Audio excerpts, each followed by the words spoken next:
Hi, good evening. This is October 7th Policy Committee meeting, and I am Tracy Osecki. I'll be chairing tonight. I'm going to start with a roll call to my left. Ed Tate, School Board.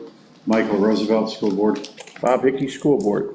Ron Sprain, HR Director. Andy Sanko, Superintendent. Ann Horner, School Board. Nicole Khan, School Board. Matthew McCarthy, Tech Integration. And Yota Pilot School. Okay, before I turn it over I'm sorry, do we have somebody on the line? Is there anybody calling in? No, okay. Before we turn it over to Mr. Sprang, I wanted to just address I think it's the first policy we're going to talk about tonight, is a policy that doesn't, at this moment, have any recommended changes. And that's a little different than what we normally do. This is the cell phone policy. There is interest among the board in protecting our kids from cyberbullying and encouraging them to interact with their teachers and peers in person at school. We've heard that many of the cell phone policies are handled at the school and classroom level. So we wanted to begin our discussion of this policy with an understanding of the current policy and how it is working in the classrooms. To that end, we have invited a teacher and a principal at each level to join us tonight and to tell us how the current policies are working in their classrooms. We look forward to their feedback about how we can use our policies to better support them in their work. It is my hope that based on their feedback and feedback from parents, we will be able to draft an updated cell phone policy. This policy is a little different because we aren't starting with a draft cell phone policy. Okay, and so that said, I'm going to turn it over to Mr. Sprang. Can we just note that Ms. Stone just arrived as well? Hi, Ms. Stone. Hello.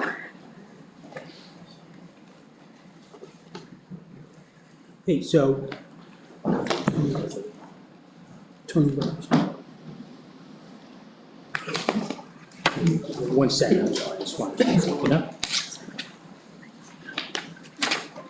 I just want to start off that, as a reminder, that for the most accurate and reliable information concerning our district, please refer to resources, website, and social media platforms managed by the Council Rock School District. We advise the community to exercise caution when relying on the accuracy of social media and ask the community to verify any social media content with the district for accuracy. If you have any questions with respect to what you're seeing, need a fact check or additional details on a matter, please reach out to the district directly. Our contact information is readily available on our website at www.crsd.org. Thank you, and we'd like to get started, as Ms. Osecki said. With our initial conversation with respect to our electric device policy, which is policy 237, the policy we have was last adopted in July of 2018, so it is somewhat antiquated even in the wording, you can see, and I think it's just a good discussion to have in general. And I want to thank the board for allowing us to bring the experts here to be able to hear from them. I want to thank all the administration and the teachers personally for taking your time to come out on a Monday night, when I'm sure there's other things that you could be doing, but you're here because you care about kids, and we truly appreciate that. So we have people here, administrators and teachers from every level, as Ms. Osecki indicated. I'll introduce everyone first, and then maybe we can start off from the elementary level to the secondary. We have Mr. Vaca, Jim Vaca, who is the principal at Welsh. We have Ms. Hannah Pressman, who is a teacher at Welsh. We have Tim Long from Newtown Middle School, the principal. Sean Stackhouse, who is a teacher from Holland Middle School. Mr. John Raddick, who is the Council Rock South principal, and Ms. Paige Schofield, who is a teacher at Council Rock North.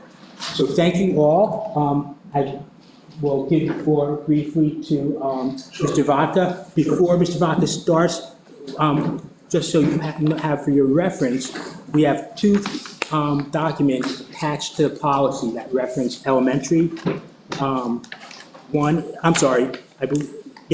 is the main one is a elementary cell phone policy, which is sent to parents, as well as a follow-up, I believe Mr. Vaca sent out, or the elementary principals dealing with smartwatches. So these two documents are from the elementary level, and were seen by parents and students at the beginning of the year, so they are aware of the policy as well. Hi, everybody. Hi. Hello. At elementary school, cell phones, are you going to come up front? Thanks, Jim.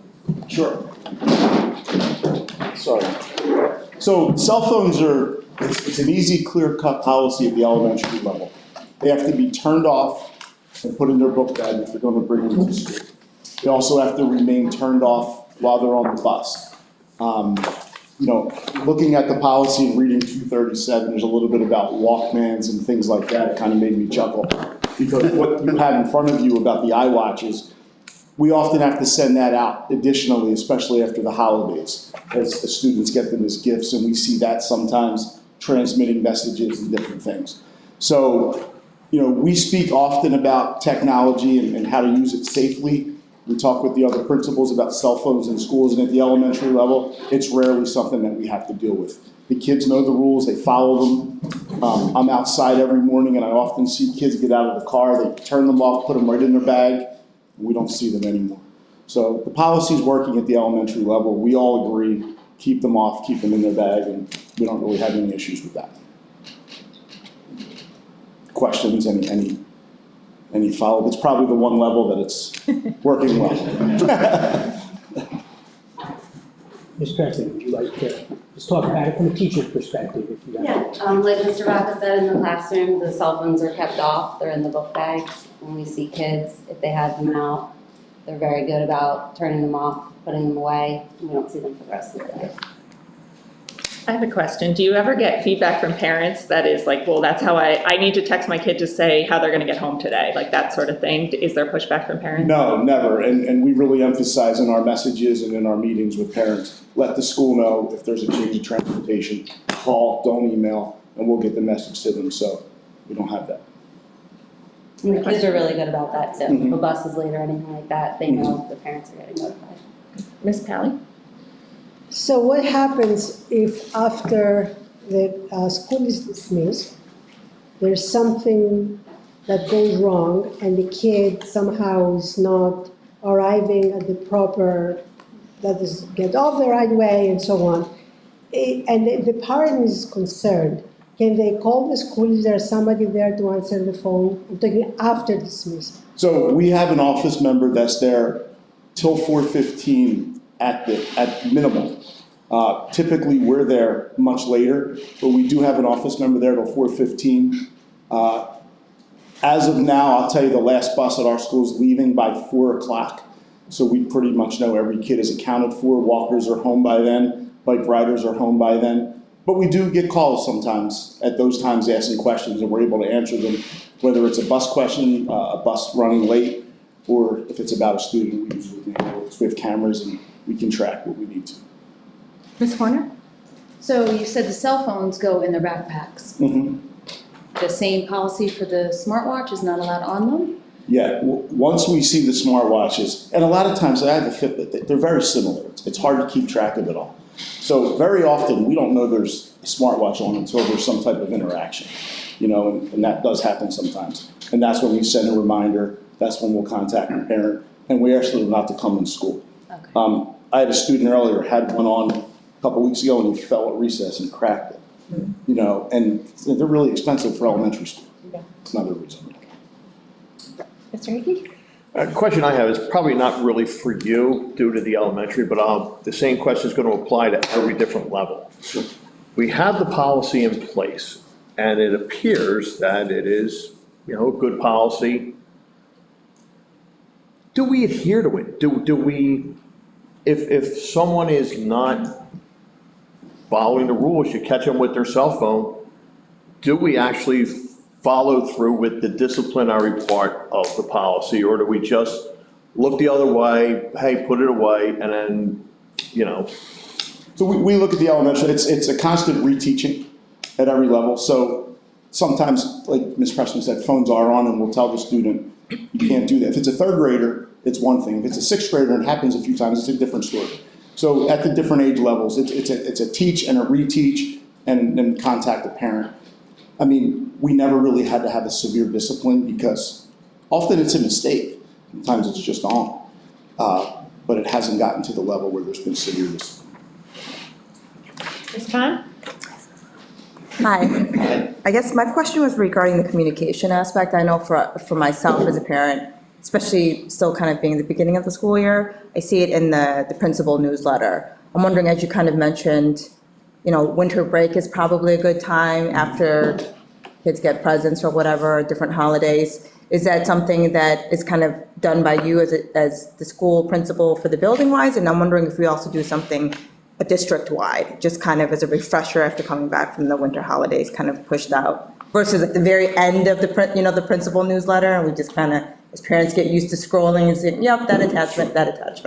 We all put it in our newsletters as it gets closer to the holidays. Yeah. So there's not typically a central office message that goes out, but oftentimes on topics like this, the elementary, we're just speaking elementary, they kind of collaborate and get the same message out at the same time, whether, it's in April for next year's class list, or whether it's a cell phone policy or winter parties or whatever it is, they collaborate quite a bit. And Nicole, I don't know if you have anything to add to that, but that's typically what it looks like if we're speaking specifically to the elementary level. Thank you. Mr. Hickey? One more, and like I said, more directed towards the older group. Do we do, what's good for the geese is what's good for the gander? Do we try to discourage the cell phone use among the teachers, administrators, and everyone else? Absolutely. It's a conversation we have just about at every faculty meeting, reminding everybody, we have to teach and pay attention to what we're doing in class. It is. Anybody else? I have a couple more, but anybody else before I go? Mr. Baca, if you were to say, what percentage of your time are you dealing with cell phones or smartwatches or something? Is it 10%? Is it 1%? No, less than 1%. Awesome. It's literally a non-issue. The one student that cracked it at recess, that was a 2-3 minute conversation and a follow-up with a parent. That's pretty all. That's awesome. That's it. Great, thank you. And then the last question, is there anything that the school board can do to better support you with enforcing these policies? I appreciate that, but I feel like it works really well at the elementary level. So at this point, you guys are supporting as well. Thank you. Thanks a lot for coming. Absolutely. Appreciate it. Sure. That's it. Thank you. Easy one. Thank you. So next, we'll go to the middle school, and we have Mr. Long and Mr. Stackhouse, who can present the policy at the administrative level and as well as in the classroom. So at the middle level, we had a little bit of a process of change. I mean, obviously, the policy's always been there with technology.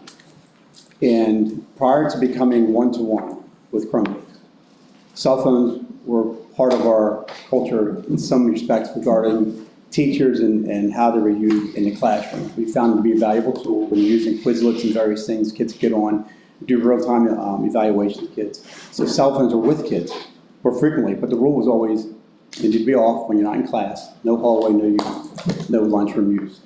But that got harder and harder to manage. And then when we became a one-to-one district, cell phones were still kind of something that was present with the students. And so I guess this is our second full year now at Newtown, and it's the first year at Holland. We went with cell phones are completely off and away all day. We don't touch buses, but we do say at 7:55 they're off, and they can turn them back on at 3. And what that's done for us is made a huge cultural shift. If you don't know, if you just see a pack of kids walking around, it doesn't take, genius to think that doesn't seem right. They're all together, but they're not together. They're all on their phones individually. So doing some research, and I'm not going to get into the cause and effects and what people are suggesting is happening to these kids, but what I do know that's happening is they're not spending time with each other.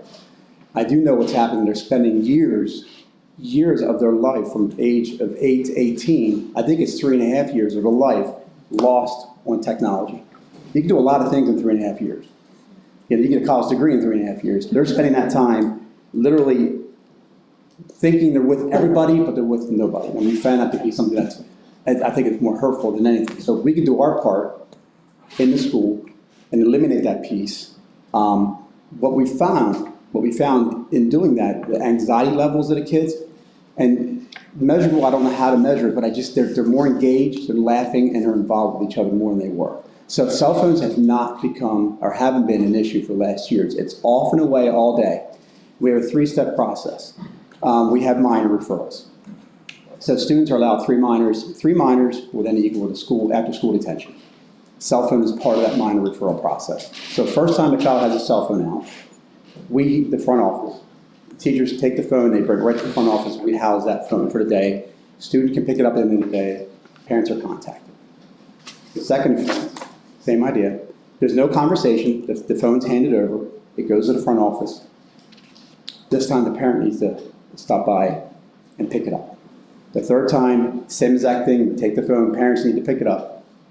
And then there's a detention that's connected to that cell phone policy violation, which is the third minor. Now, if they have, maybe they were group horse playing in the hallway, cell phone, that's 3 minors, that's still a detention. And parents are picking up, and what we found, parents, they ask a question, most of them are appreciative of what we put in place, just because it's a battle they have every day as well. So they're appreciative of that. And some parents have said, I'm not picking it up. I'll come by tomorrow and get it. So it's worked out really well. We haven't had a lot of pushback. And as far as, so that answers the question, do we have accountability? Yes, there's accountability. There was a question regarding parents concerned. Many of us who are sitting here all made it through school with the front office being our support system. We need to ask a question. We need to contact parents. Teachers know the front office is wide open. We have phones down there. The kids are welcome to come down. If they're not comfortable with that environment, the counselors are also available. They can support them if they need to make a phone call home and say, Mom, Dad, I need this. So there's those things in place. Kids are aware of it. And another question I remember hearing is, do you send reminders out? We let the environment dictate. So if we see the cell phones are kind of popping more frequently, yes, that'll be a reminder. And things that are important in their newsletters we send, we kind of stack it on top and then put the rest. So we do address it, but we don't say, hey, we're doing a mid-year address of cell phone policy. We let the environment say, do we need it? And then if we need it, we send it. We do refresh it. Most recent one for us was it's been nice weather, so our dress code has been very, so we send reminders about dress code. So yes. Any questions? I don't know if Hollins, like I said, Hollins, this is their first year managing this. And we communicate with them very similar as a classroom teacher. Yeah, definitely. I think the culture that we instilled, because I'm Sean Stackhouse, but it's my 3rd year at Holland Middle, and I would say that there's definitely been an obvious change from the first 2 years that I've been there to this year. I'm a little bit partial as well because I'm on the PBIS committee, which is that new thing that we're kind of inserting into the school from like school-wide behavioral perspective. I've definitely seen the engagement and the attention span and everything like that increasing in students. I've seen positive social and emotional behavior and interactions with students. I know like from a data perspective, we have a referral system very similar to what Newtown has. Ours was a little bit more strict in that we only gave the kids a 1-week allowance in having, if we catch you with your cell phone, you get it back at the end of the day. And from here on out, now you take it, parent picks it up. It's a very similar process. And we've gotten no repeat offenders with that. So we've had 26 discipline referrals in the first month and a half or so that we've been in school. Nobody, like I said, has been a repeat offender, which has been great. Those numbers are definitely lower compared to when we rolled out the referral system from last year. But from like the day-to-day teacher perspective, I've just seen kids obviously more engaged. I haven't seen it become much of an issue. They're socializing a lot more. We're teaching a little bit more responsibility with the Chromebook because they can't really rely on the cell phone as a backup plan. So that's another important aspect of this whole thing is the responsibility with the technology. Trying to think if there's anything else. Ours is a very similar process too, so we don't control the buses, but when they get there before homeroom, it has to be off and away. I haven't had any pushback from kids or from parents myself. Our team has done a really good job because obviously we're sectioned off into teams, but our teachers have done a really good job of catching. Cell phones in the pocket, you can easily see it, and we'll take it off the kid. Haven't had any pushback there. Smartwatches, things like that. We've gotten a lot of support from nurses and front office about certain students who have different, like maybe they need it for a medical reason or things like that. It's been very well communicated to us as a staff. So overall, I think it's been a really positive change for our building and our culture for sure. And if I can just jump on something that Sean said about the medical Our policy right now, and obviously any policy in the future, addresses exemptions. Principal can make exemptions, IEP exemptions, 504 exemptions, health and welfare exemptions for students who may need electronic devices, whether it's a smartwatch, whether it's needing their phone to manage any type of illness and record it. Those students all have exemptions to any type of prohibitive policy that we may have at a particular level. One thing too, if I can add, just the fact that like for both schools, I believe, they also eliminated the backpacks, which just completely eliminated the ability to carry it around all day as well. So they have to use their lockers, they have to kind of like use that resource, which is also like, you kind of take that aspect away, and then you take away the phone as well. I feel like with those two things coupled, so that's also been incredibly helpful as part of our PBIS initiative. Questions?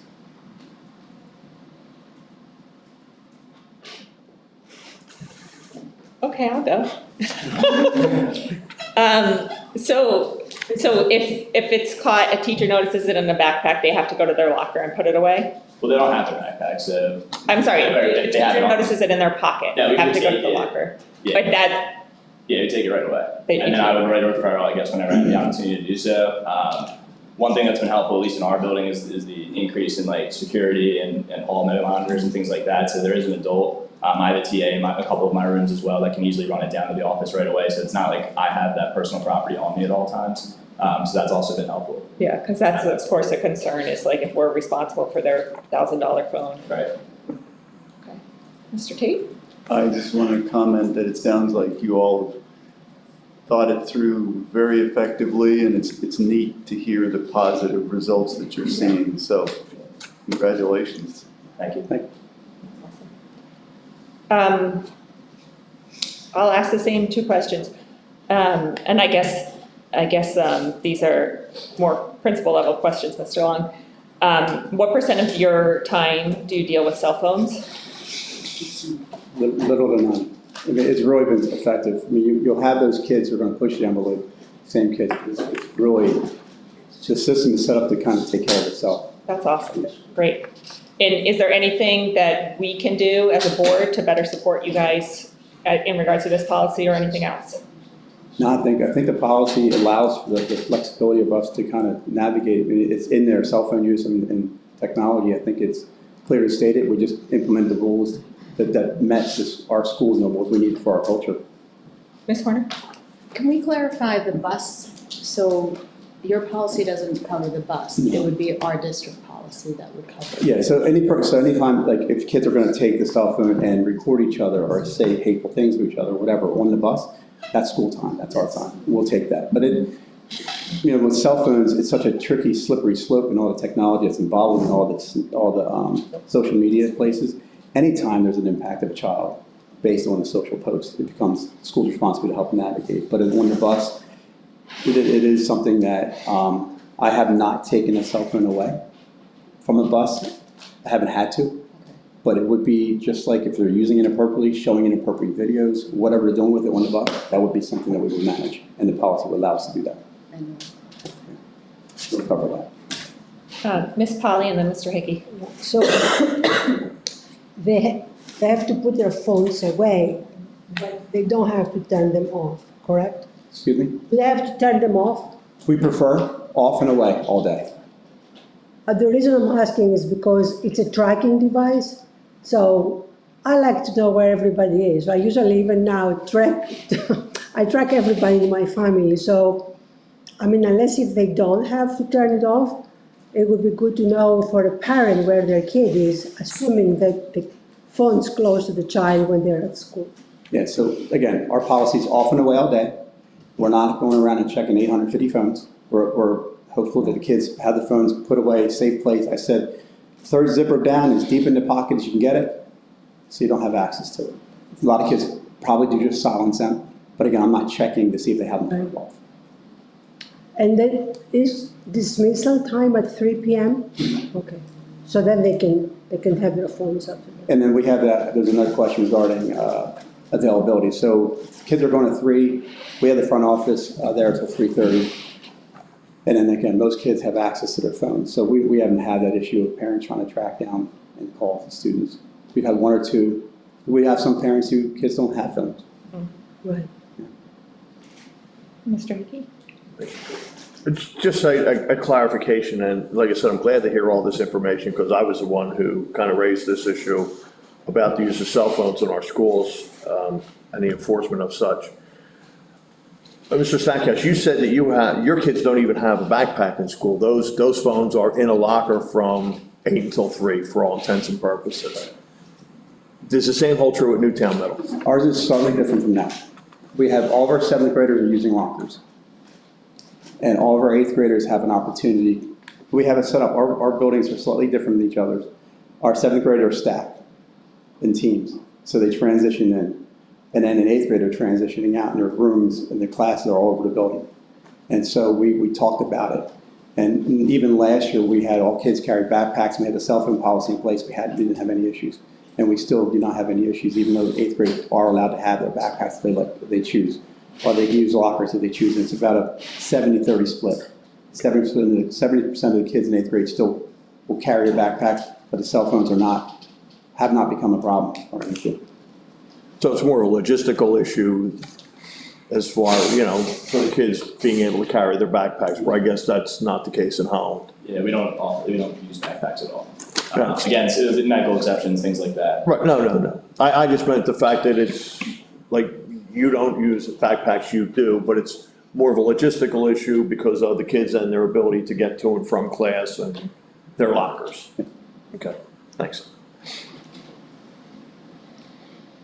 I know Ms. Horner raised the issue, about cyberbullying. Is there anything that we can do to better support you with this thing while we're on this topic?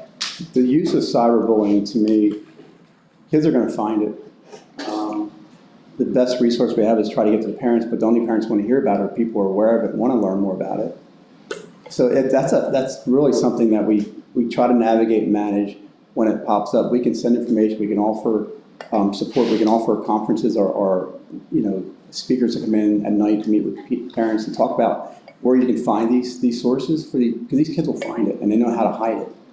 But when we hear it, we're addressing it right away. And every time we do address it, there is all parties who we talk to, even if we talk to someone who witnessed it, their parents are contacted. So that's the only way we manage, by just constant communication when it pops up into our radar. Is it a little bit better now? I don't know if it is or isn't. I would hope it is, but it's still out there. It's still something that kids, they feel empowered, and they're kids. They don't know how to manage it. So we do the best we can to kind of go with that. One thing to kind of add, I guess, from our initiative as well is that with each of these zones that we're covering, like technology is one of them within PBIS, that we have lessons for as well. So it is falling on the teacher to also teach the responsibility aspect that I mentioned before about like how to properly use and what is positive and what is the negative effect of technology as well. So that is something that I know when we wrote the lessons and sat down as a group, that was something we wanted to talk about, was the cyberbullying aspect and things like that. So. When do you teach that? Is that in homeroom or is that in? Holland, we taught every student for the first 2 weeks of school, during the RA periods, or during drop periods, things like that. Whenever there was space, we had to move some things around because of like music or athletic meetings, things like that. But it was our, our thought that if we can get ahead of everything, teach every kid, all the bases are covered at the beginning of the year, it was going to benefit them. So technology was one of those lessons that we went over. That's great. So all the 7th graders or 7th and 8th? All 7th and 8th graders. Because it's new to our building at least, the 7th graders, they're obviously brand new, and then the 8th graders hadn't heard it before. So all students got it at Holland. Other questions? Ms. Khan? I have 2 questions. I guess one, I'll answer or ask this one kind of leading with the same topic in terms of the cell phone. I just lost my train of thought. I'll go back to my first question, sorry. I know, Mr. Stackhouse, you said there's been about 26 infractions, I guess, since the beginning of the school year. Mr. Long, do you have any idea of numbers? 15, 15? Okay. But would you say when you... What was your number? 15 or 3? No, I thought it was more like 15. I've seen phones in the front. Okay. They may be lost. Gotcha. Okay, so you say But about 3 official, 15. but thank you for that. Okay. And then you think from the beginning, when you first implemented this, no phones away, phones off. That was count. hard. I did hear about it from some parents, and I think it was necessary. But, so since that transition, do you have any idea of numbers of having infractions with cell phones versus what you're dealing with now? Like the number, would you have 50 back then to 3 now, When we first or? started it, so the policy has evolved. Correct. Our first, and it'd be hard to give you a hard number because our policy was off and away. And in that definition, if they had it in their pocket, we didn't see it, we didn't touch it. Then we found out, obviously, kids are kids, and when they have their moments in the hallway or in the bathroom, the phones are coming out. That's when we said, cannot be in your pockets. And so when we initiated that, numbers went down significantly. So I would say between our first time, and again, what we were battling is, making sure the whole entire staff, anything's as good as the staff, the members that are, and the team of people that are working. It was something new, so it evolved over time and got better over time. So to compare where we started, which was a lot more than it was always there because the kids used to have it. So we were trying to break habits while also, instituting a new policy. So to give you a hard number, if we're sitting at 3 now, maybe within this first month, we maybe had 25 to 30 or more, much like what they're seeing. So it's new, but once the kids and the culture get it, once your 7th graders have been through the system once, they know what to expect coming back in the second year. Great, thank you. Okay, I remember the other question related to cyberbullying. I think, I know we had, when Newtown Middle School, we had a cyberbullying, I know we talked about it, Dr. Sanko, with, it was like a parental information, parents could come, and I think it was at Newtown Middle, and we talked about having that, I think it was the district attorney and maybe a detective that came and presented, and it was so useful, that portion. I know we've talked about having a presentation again, whether it's, I know open house or back to school night for middle school is pretty already filled, but I don't know if there's another opportunity that isn't just a night that parents, because they didn't have a huge turnout like most of these, or if it's better communicated. I just think it would be really useful for parents to see that segment of cyberbullying and apps and all the things that happen with cell phones. So thank you for that. So there are 2 things with that. We have talked about another safety and security parent forum. But at the end of last year, near the end of last year, you'll remember, and I got a question recently about where are we, because we talked with the board last year about having a school-specific assembly or presentation for all of our schools. Mr. Funk and Ms. Crawford have been in touch with the DA's office. You want to? Yeah, so that was a well-received presentation last year. It was the special detective from the Bucks County office. Dante Montello is actually a council graduate. And unfortunately, sometimes we hold these nighttime parent meetings and it's not super populated. So we did want to get that to the school. In fact, we do have that at both of the middle schools. And we are looking to get that at all the schools, as a matter of fact, the elementary as well. Now, so Ms. Crawford and I reached out to Dante. He had to clear with his boss, because that's an ambitious ask to go to 14, 15 schools. He did get back to us just last week and said that he was cleared to do so. We're going to have to, work around his schedule to get that done. Certainly, that was an assembly that was well received. Great, that's great, thank you. And before we let Tim and Sean go and Jim and Hannah, there were 2 questions. I think Ms. Oseki asked about how much time do you take of your day or of your week taking cell phones.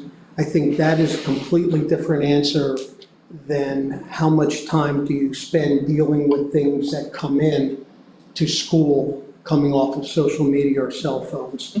And so I would suspect that Tim and Jim would give you a different response to that, because even if they're off and away during the day, there's no off switch when the students are home.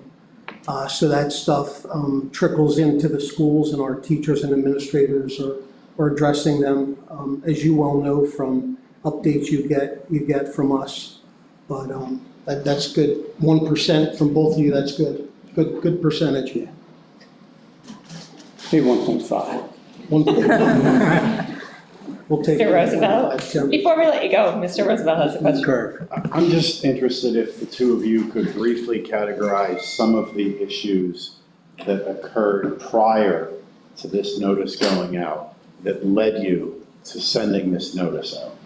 To me, it was more about kids' inability to manage. So there are a lot of videos, just random videos. They could be like very innocent TikToks taking place in the hall, but now you have the confidentiality of the kids, teachers, just the video use. And there was some teasing that was occurring as well. So to me, and the biggest piece, again, they weren't interacting with each other, especially at lunches. They would be all together, but alone.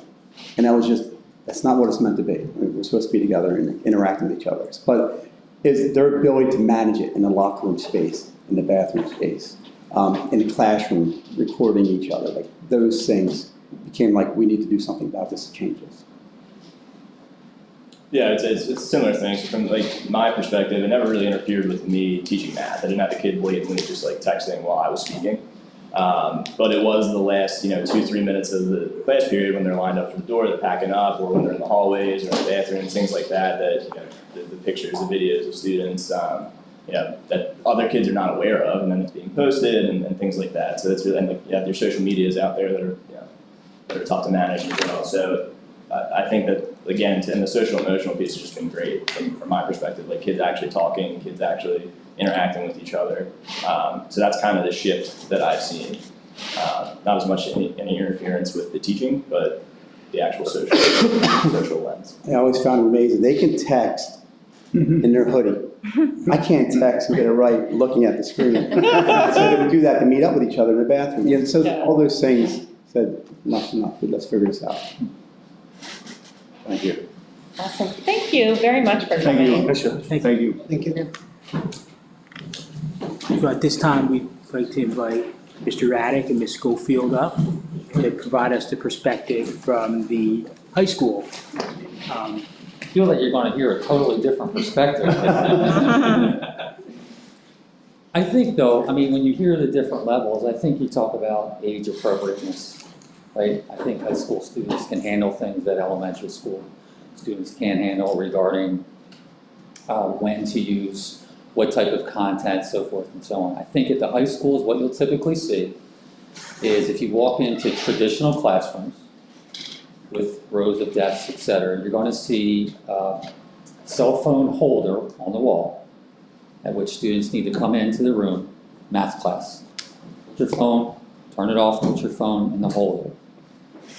Now, in some non-traditional classrooms, like an art class, where you have students that are working independently, drawing, et cetera, you'll walk in and see students with earbuds and a phone in front of them, and they're listening to music. That's typically what you'll find in our classrooms.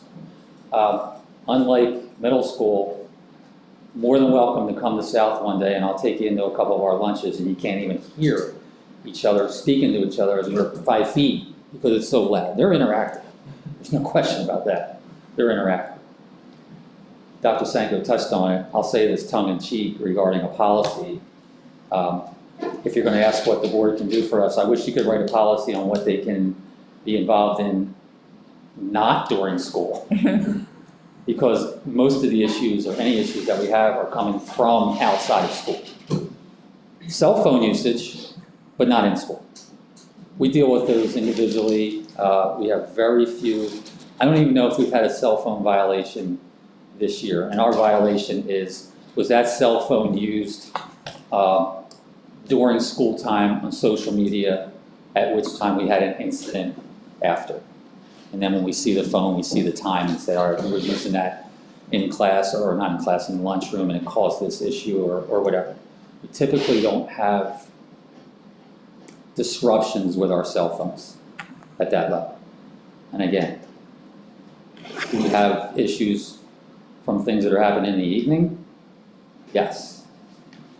Yeah, I often say to students on a Monday morning at 8 o'clock as they're sitting in my office, I'll bet you had no idea Saturday night at 11:35 p.m. when you hit send on that post to social media, you was sitting in front of your principal on Monday.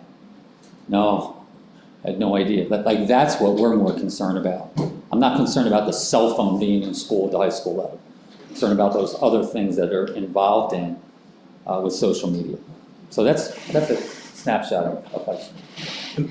Hi, everyone. Paige Schofield. I teach 11th grade currently right now, and my policy in my classroom has always been the same since I've been here, which is 5 years. I have, many teachers do have the pockets that they put the cell phone in. There is no mandate as to what we should do in our classroom. However, I have a chalkboard ledge. I don't use that chalkboard. And they have numbers. I number 1 to 30, and they come in, they put their cell phone on silent, they face it toward the chalkboard, and that's where it stays the whole class period.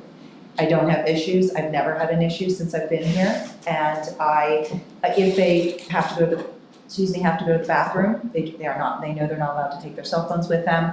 And if anything, every once in a while, there has been, a cell phone text ding, and really the students are more embarrassed than anything. And they quickly, and they apologize and run over and turn their cell phone off. It is very rare. And that's the policy that I have in my classroom. And I can only speak for the English department, that, at our English department meetings, it is not an issue.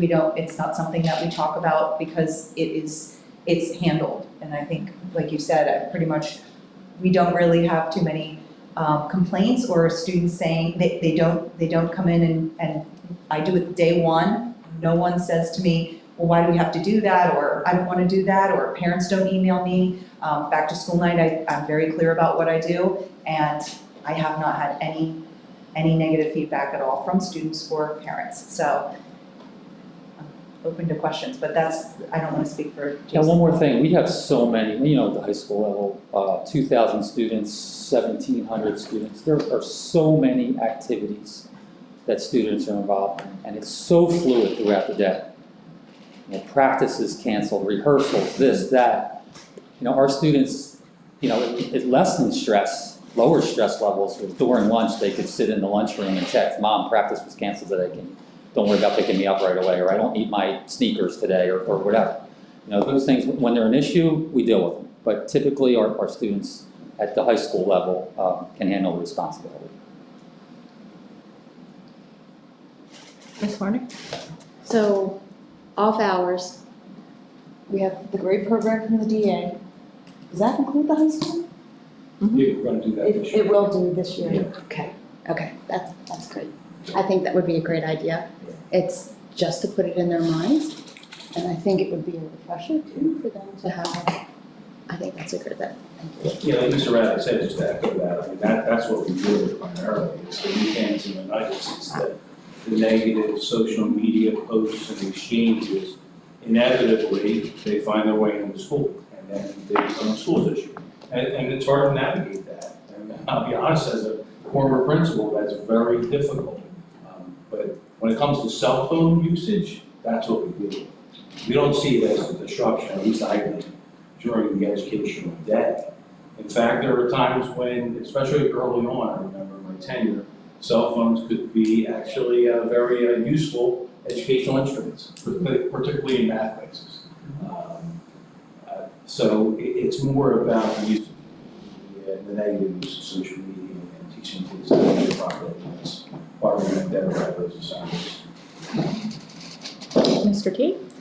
Just a quick question. To Mr. Funk's point, I was going to ask, do you ever hear from students that they wish they had access to their cell phones to use as a tool in the classroom? Well, some do, as Mr. Funk said. But typically in the rooms where I just described a cell phone holder, no, not typically. May I add to that? I do occasion, so our Chromebooks are starting slowly to become older, and students are having those Chromebook issues. And there have been some cases this year and last year where students have come over and said, my Chromebook is completely dead, I've already taken it to the library, may I use it? And I do allow them. Now, can I monitor that? No, but I am active in my classroom. I'm not sitting behind the desk. Yeah. I'm all over. And could they see text messages on an Apple Watch? Yes. Would I notice? Yes, most likely. I mean, no. But if they are doing this, we're paying, the teachers, at least I can speak for the English department, we are paying attention. We are active in our classrooms and monitoring what's going on. So they have used their cell phones in cases like that, and they do their work. They're submitting their work to me via Canvas. All right, yeah.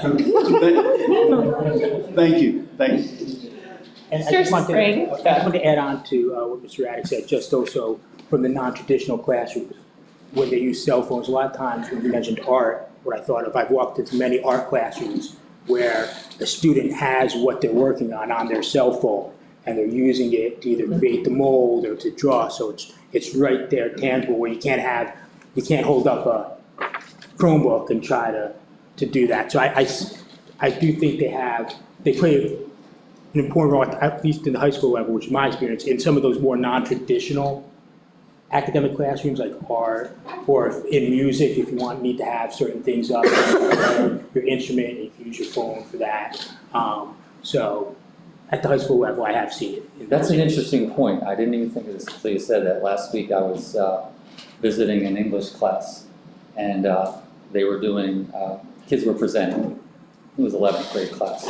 And it just took me by surprise because every single one of them got up in front of the class and did one of these and started reading the speech. And I'm like, well, don't you have a pad that you wrote it on? Like I can't identify with that right there. It's just interesting, yeah. Ms. Pally? So you just talked about one of the points I was gonna talk about, because I know I've seen in art a lot of times how important technology is, especially if you need to like zoom in on like a detail or something. I do love that the way you describe the policy in high school, how fluid it is from like elementary to like middle to high school. And I'm surprised, and I'm like pleasantly surprised that our students are so well behaved. So it's not an issue that they have their phones on and off. And I do love that you treat them with respect based on their age and their maturity. So I couldn't be happier hearing what you just said. I think it's very important to do that, and at the same time be strict but not like overpowering. Mr. Hickey? My take's a little different. So in other words, we don't follow, at the high school level, we don't follow the policy. The policy says the board prohibits the use of electronic devices by students during the school day in district buildings or on district property. Understandably, you can't do it in their cars, and I get it with grade schools and the middle schools. With the buses, you can't be the police. But it sounds like, now you use it in your classroom, but there's obviously, it sounds like we don't use it in all the classrooms. So I think if nothing else, if we're not gonna follow the policy, then we need to either abandon it or modify it to some degree.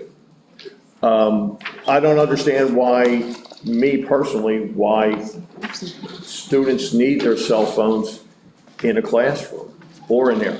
And one of these days, I will ask Mr. Raddick if I could go through your school during the day and just watch if these kids are using their cell phones or not, especially at the last 5 to 10 minutes of a period. In another vein, and maybe it's something that we can help with when you talked about the cyberbullying and all the stuff that happens outside of school. A lot of times we talk, we'll see things where it'll say school consequences will apply. Not that I want to be draconian, but is it possible that our school consequences are not enough of a deterrent to stop these kids from doing the things that they know, especially as they're older, that aren't right? Like, in your opinion, if we had a stronger deterrent, could it possibly make a difference as opposed, with some of the things that we see constantly as a board that come through as it relates to cell phones and social media and the like? Well, I mean, consequences are severe when you're talking about things that come into school as a result of social media, maybe the night before or a couple days before or whatever, which could be a fight, physical altercation. Those are severe consequences. To your point, no, we are not adhering to a policy of taking I have 2,000 cell phones in my office, right? We don't have the personnel to take that many cell phones during the day. But the consequences are severe. depending on what the action is. Yes, but not for having a cell phone. Yes. I mean, maybe, like I said, I think the policy needs to be adjusted then because, you know, and I agree, you know, in some classes, that cell phone is necessary or an aid to what the instructional, you know, the instruction that a student is getting. You know, I get it. I would like to see maybe a more uniform policy, something like you have, not just in your English class that we have, you know, you put them all white, but it should be in every class. So the expectation is there, whether it's English, social studies, German, math, whatever, you go into your classrooms, that cell phone's away without a teacher authorization giving you access. And especially as the students get older, you know, yeah, I don't know what you do. I mean, like you said, you can't spend all day policing it because everybody now, probably more than half the kids in our school have, you know, Apple Watches and, you know, but I think if we try to set the expectation, the middle school seems to have set the expectation. These kids know what to do. In high school, I don't know if they know what to do, but maybe we should have our policy changed where the expectation is there, so from the time they come in as a freshman, they know when they go to this class, the cell phones are in those jackets, and every class, and then when they're sophomores, and then it becomes a habit. You know, you start making good habits with kids as opposed to bad, but I guess that's on us because we're the ones who set the policy as opposed to you. You know, like I said, I don't want you to be the police, but I want to try to help to make your jobs easier so you don't have to be the police. So whether it's, you know, a policy that we can all live with or stricter enforcements of the rules, especially when they're broken, you know, is something that maybe we should look into a little bit further. We're not going to solve it tonight, obviously, but, you know, I still think it's a problem. And I'll be curious to see, walking through a classroom at the end of the day, sitting in the back, what these kids are doing. Always worthy of a conversation. I think, again, like I said earlier, I think the different levels present different things. Like Dr. Senko and Mr. Funk, we discussed in the last month that we're going to begin to look at the possibility of a new schedule.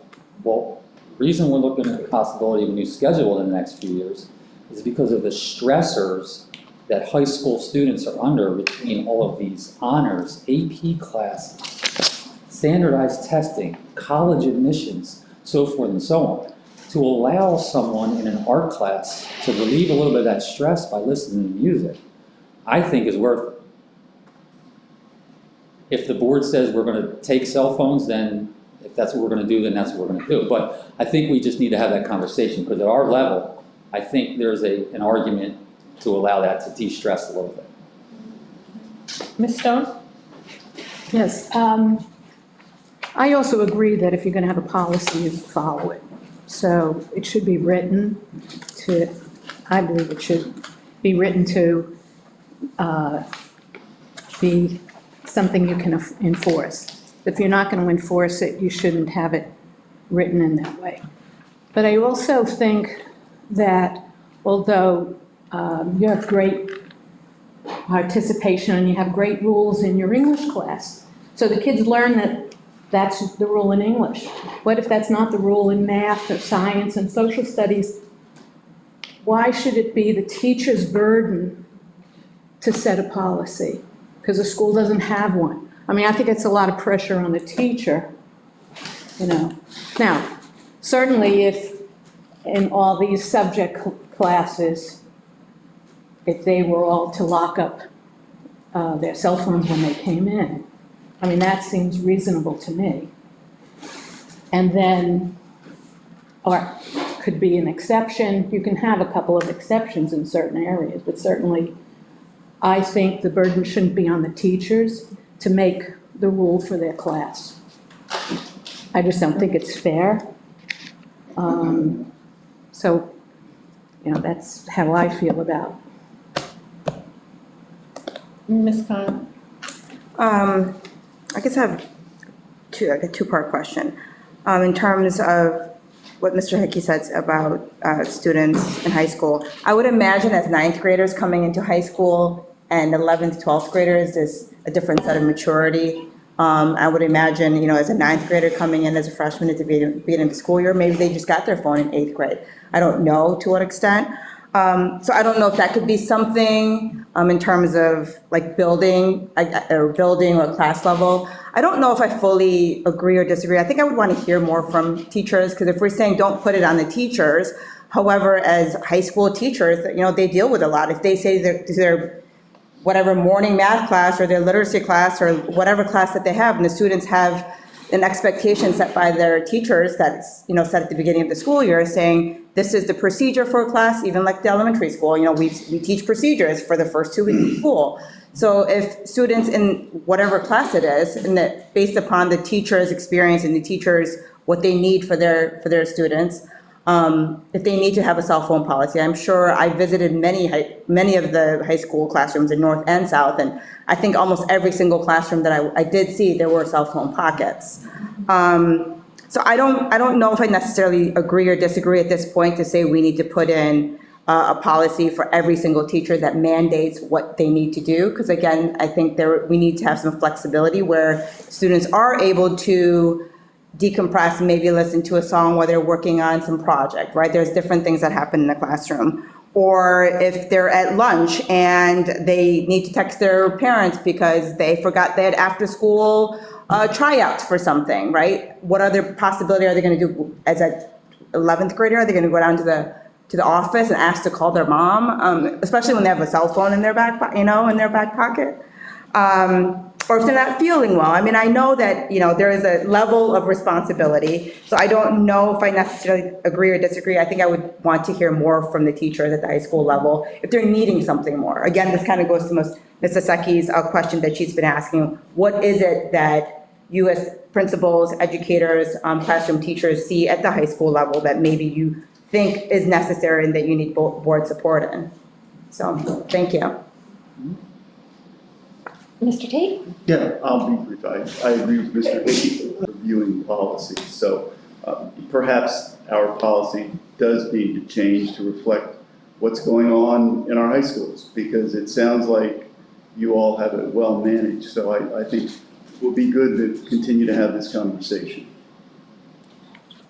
I have some questions. Is there anybody else before I? Okay. So what I'm hearing you say is that there's stuff going on outside of school with cell phones is much more harmful and difficult than the stuff happening in school with cell phones, that you kind of have a system for what's happening in your classrooms with cell phones. I agree with Mr. Hickey. I think it would be nice if it was uniform in all classes and, you know, they had the same expectation. You know, maybe you do make an exception for the art room, or maybe there are other situations that you make exceptions for, but I think that would make it easier on teachers. I think, you know, as a board, a big portion of our job is to support students and support teachers. The cell phone hangers, like just as an example, on the back of the doors, are teachers paying for those out of their own pocket? Yeah. See, that, to me, that seems like if we want our teachers, so if for those listening at home, that was a nod that yes, the teachers are paying for those out of their own pocket. That to me isn't fair. If we're gonna ask teachers and support our teachers, we should be supplying them with things like that so that they can enforce these policies and that our students can focus and learn. I know that there was a safety and security grant this year through the state. And we used it for the hall monitors, I think, at the middle school, and it sounds like that was money well spent. One of the other things we could have used it on was like little baggies for cell phones. Like you enter the classroom and they have like a little baggie that, you know, secures your cell phone. It doesn't sound like we need that, but I wanted to ask, you know, the little pockets, like a shoe, like you would put over your door for shoes, that seems like that's working. There's no reason to, like, we should continue to spend, if we have additional grants, spend them on a hall monitor or something like that. Don't spend them on these fancy bags. Yes, okay. I had another question about I have a concern for the kid who is, using a flip phone or, some like really old phone and, the kid next to him is using I don't know what iPhone we're on, like 25 or whatever, and our people, kids don't, 16, okay, thank you, Yoda. So our people, is jealousy and are there other issues coming up from this? I don't see any. It's no different than when the students pull up to park in the morning and there's a BMW next to a Yeah, Volkswagen. I have a problem with that too. But I don't see any issue with it. One thing to consider, I think, it's good conversation. I think everybody's making good points. But there are so many things at our level that I think need to be considered. We just literally had a meeting last week where we were informed that the district is moving forward with some extra features from Raptor for our ALICE protocol, which is going to give an alert on this. All right, well, we take cell phones away. We don't know what's going on with that yet. So I think all of that needs to be incorporated in conversation regarding, are we going to move forward with that Raptor piece, or are we going to get alerts? So like you said earlier, are teachers held to the same? Yeah, of course. We don't expect and condone teachers to be sitting at desks on their cell phones while students are doing their work. All right. But this is something that we are going to be looking into, and hopefully, they can incorporate that. But all of those things that all of you have said are pertinent to conversation. One thing I might add, I don't like to portray like the high schools are some cell phone wild, wild west. I mean, the expectation default is in a classroom that the cell phone is off and away. And I would say the vast majority of classrooms have some sort of protocol in place, whether it's cell phone holsters, whether it's utilizing the chalkboard, they're off and away. If they go off, if the student has not asked permission or is not pertinent to the lesson, that's a violation. We have a student handbook, we have a code of conduct. That's not school board policy.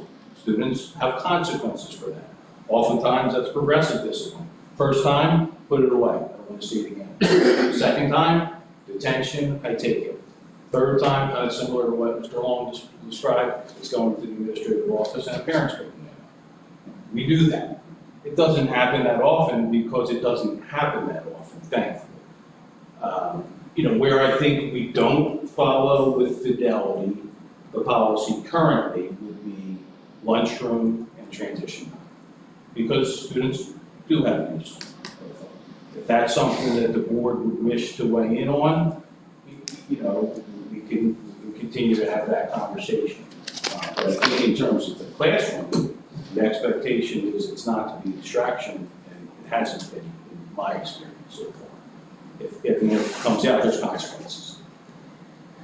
Ms. Pally and then Ms. Stone. Yeah, so even this policy talks about exception determined by the building principal, so there is room even within this policy for the building principal to make an exception, which is probably what you talked about, like in the art class or, but you touched on something before about the stress that students in high school have today and expectations for high performance. There's all the classes, there's applying for colleges if they decide to do that.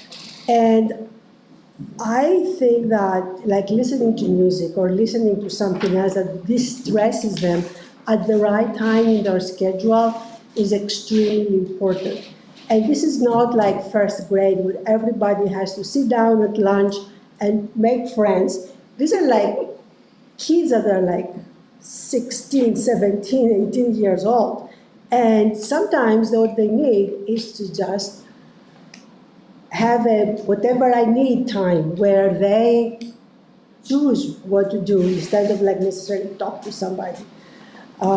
So the flexibility, I think, as determined by the principal and the teachers, for me, are very important. And as a board, we have talked about, or hopefully we will talk about, helping you in any way we can to address the stress that these kids have today, and make them feel better so they can do better in life.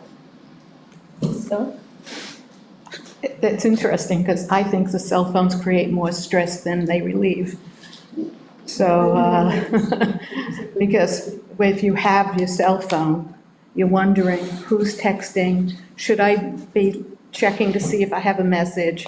If you don't have it, you forget about it and you can focus on your classwork. Now, whether or not you have kids in high school using their phones at lunchtime, okay, but I really think they should not have access during class time. Maybe, art exception, but if they're sitting in a classroom, I don't think they should be, because as you say in middle school, they were using their phones under their desks, through their hoodies, and I'm sure they're doing that in high school in the middle of the class. And the teacher has no recourse because there's no policy being followed, so the teacher can't really do anything. She can, but then, Just to clarify, what Mr. Funk said, though, there's policy and there's also, code of conduct, expectations that are set throughout the school. So based on the code of conduct, if a student has their phone and is texting in class when they shouldn't be, that teacher has the same recourse as a middle school teacher would have. Follow the code of conduct, and they would then provide that student with the progressive discipline as necessary. so why do you have the students put their phones away when they come in the classroom? I do want them to concentrate on the lesson and not worry about that, not worry about what's going on outside of their, Yeah, and I social think, media environment. I think that's important in all classes. Anyway. I think this is a really valuable conversation, and like I said at the beginning of this isn't a policy that, there are no proposed changes tonight. We're not going to a first read next month. But we, as a board, want to make sure that we are supporting our teachers, and we want to make sure that our kids are able to learn and thrive. So I really appreciate you both, everybody coming and staying, and I think this is a really good first step.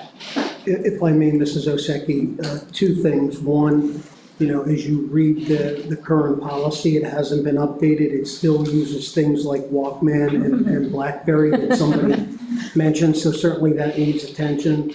We have children with assistive technology devices, whether it's an Angel Sense or some assistive technology from the IU. We have to think, as we're thinking through this, think about those things. Kids use their phones, some students, to read their blood sugar levels.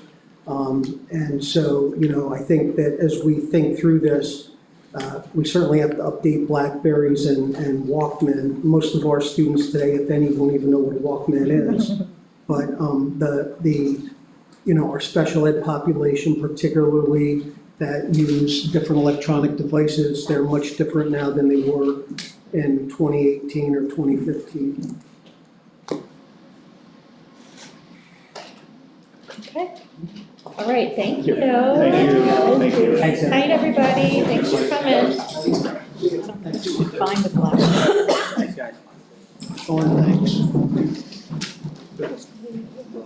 Thank you. Thanks, Ellen. Have a good night. Thank you. For coming.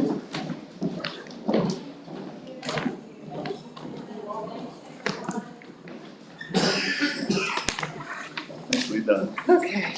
All right. Mr. Spring, we got a lot to cover tonight. Absolutely. So, and thank you all for taking the time to listen to the principals and the teachers that are definitely in the trenches dealing with this, and they appreciated that opportunity as well. So we're going to move on, and we're beginning our cyclical review of various policies. One of the things I do want to point out is, as we look at the agenda that's on the board, some say amended, and for those, you'll see a red line copy.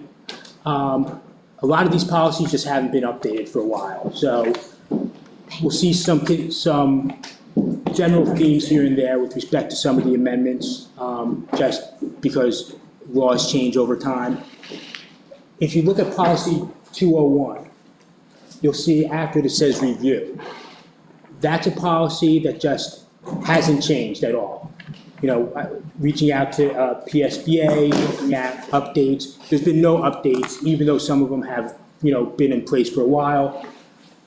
You know, speaking to the policy chairs, we felt it was important that it still gets in front of the board. The board looks at it, and even the board readopts it if they see fit. Even though there are no changes, I think a lot of times, sometimes we miss those policies that don't have amendments just over time. So you'll see them as well. But we're going to start off with the first policy, which is policy 200, which is enrollment of students. With respect to policy 200, there's really two changes in particular that I want to discuss. And what's interesting is you'll see this topic of changes in another policy or policies as well. And really what it does is just really provides additional clarification on the enrollment of students who are experiencing educational instability, which may be homelessness, being in a foster home. And the second change is dealing with the enrollment of children of active duty military families. And really what both of them say, and I'll just provide the general, you can see exactly what they say, is we can't withhold enrollment of students who are experiencing educational instability because they don't have the required documents at that time. They still have to be enrolled, and then we can work on getting those required documents. If a child's homeless, if they're in foster care, because a lot of times the legislature feels that those documents may not be readily handy, and we want to make sure that those students continue with their education.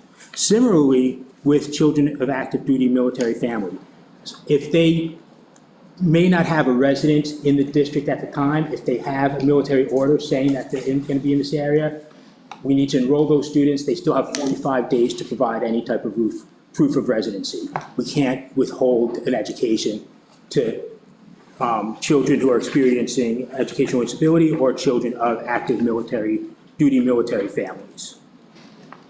And those are the primary changes of 200. We have the original, and you can see the red line that's attached to that. Any questions? Just a quick question, is there a time frame on getting any of these No. documents? No timeframe. Generally, it defaults to a quote-unquote reasonable timeframe, but there is no timeframe given. We would just have to work with, we'll see it again when we deal with the vaccinations with respect to children who are experiencing educational instability. We just have to work with them, with their prior districts, to make sure that, you know, we get that information as soon as possible. The government doesn't put a time frame There on was it? no, I didn't see any time frame. Okay. Okay, other questions? I'll just follow up on that. Should there be a time frame? As an AR, does Council Rock have a time frame? It makes sense to give these individuals a little bit more time to assemble this. But what prevents someone from claiming this? Well, my understanding is that we would have, if someone is determined to be homeless or having any type of educational disability, we would work with a liaison, you know, either through the state or through the community to make sure that we're addressing their needs, and that would help confirm, you know, any of those claims. With respect to, I would have to check with the solicitor to see if we're allowed to put a time frame on that. There wasn't any that I saw in the statute when I went to the statutes. So I wouldn't want to say yes and then find out that we can't put a time frame on it. Yeah. But that would be something that I would. I'm not suggesting one, I'm just asking. Yeah, and I'm happy to look into that. The other thing with homelessness, and we deal with that now, we have children who are homeless. Our social workers really act as the liaison between the family and the district to get the necessary documentation so we can enroll the students and get them educated. So, I mean, that's consistent with practice we already do. So I remember last year it was on a slightly different topic, where it was revealed that due to international issues, there was a population of students that were entering Council Rock. And from some details that came out today, I understand that you have 26 different languages spoken in the district. So when you have a growing population from that, is this and we don't know when these children are going to come to the district, but it's our duty as a public school district to educate them.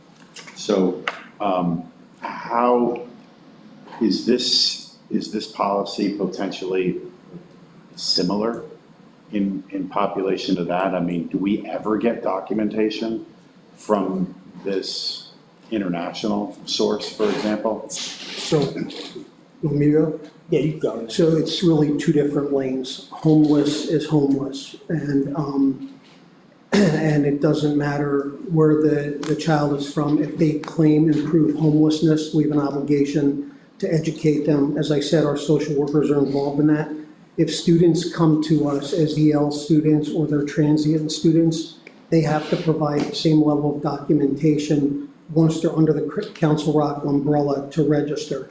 And that is for a full registration, multiple occupancy. So if somebody comes to live with your family, you as the owner of the house or the landlord or whatever, or you know, we have to work with them to get the registration. Because I can imagine it's a very emotional and sensitive time period to be a student in either of these categories, trying to navigate through this. So it's interesting. Thank you. Thank you. Ms. Warner, I think you had a question?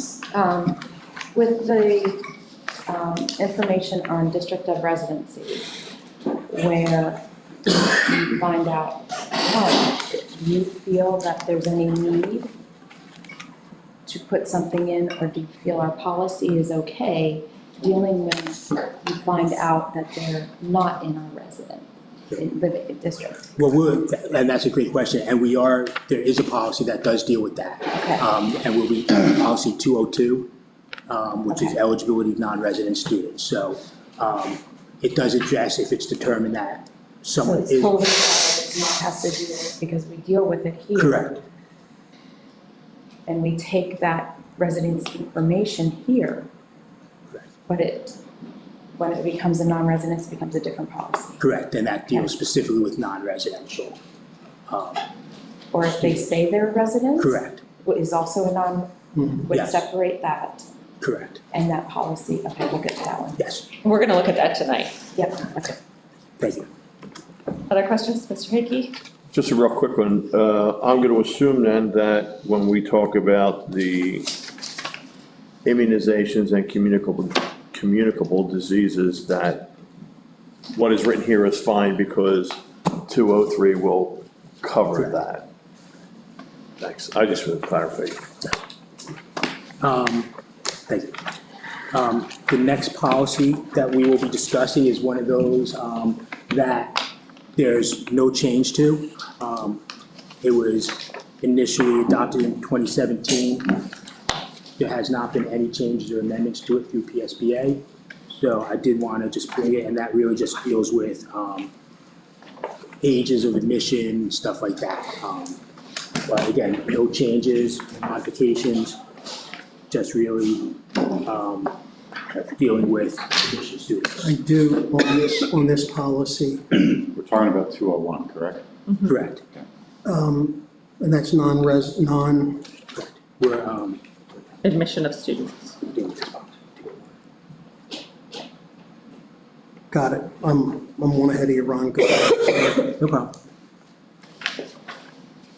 Is this just kind of verbatim from PSBA? The reason I ask is that the terming with the terms with beginners was a little, I understand it, but it was a little. Yes, I was a little confused. So I actually looked at Yeah. other districts who have PSBA policies, and they all use that term as well. It is. I got it after I read it 3 times. Yeah, it's a little antiquated, I think, as well. It was a little confusing. Okay, Ms. Stone? Yeah, I just had a question because I was confused. A child who is 8 years old shall be admitted at any time. The district's entry age for first grade, right, is not less than 6 years before September 1st. But I didn't understand why a child who is 8 years of age shall be admitted at any time. Because they're beginners, they're kids who haven't attended school before. So if you are, Compulsory. Yeah, but And that's a compulsory education age where we are legally required to educate an 8-year-old child. so if you show up and you're, They're 7, you don't have to enroll them right away? I mean, I don't understand. The law changed a year or 2 years ago. The state changed compulsory education, and they're the ones that are dictating that age of 8. So they just said 8. That doesn't mean you're going to exclude anybody that comes in. We can't legally exclude someone who's 8. For whatever We are reason. permitted to include other people though. So it's more of like the reverse, not, the purpose isn't for us there so we can exclude people, it's that we're required to include. Required to include, okay. Those people. That's all.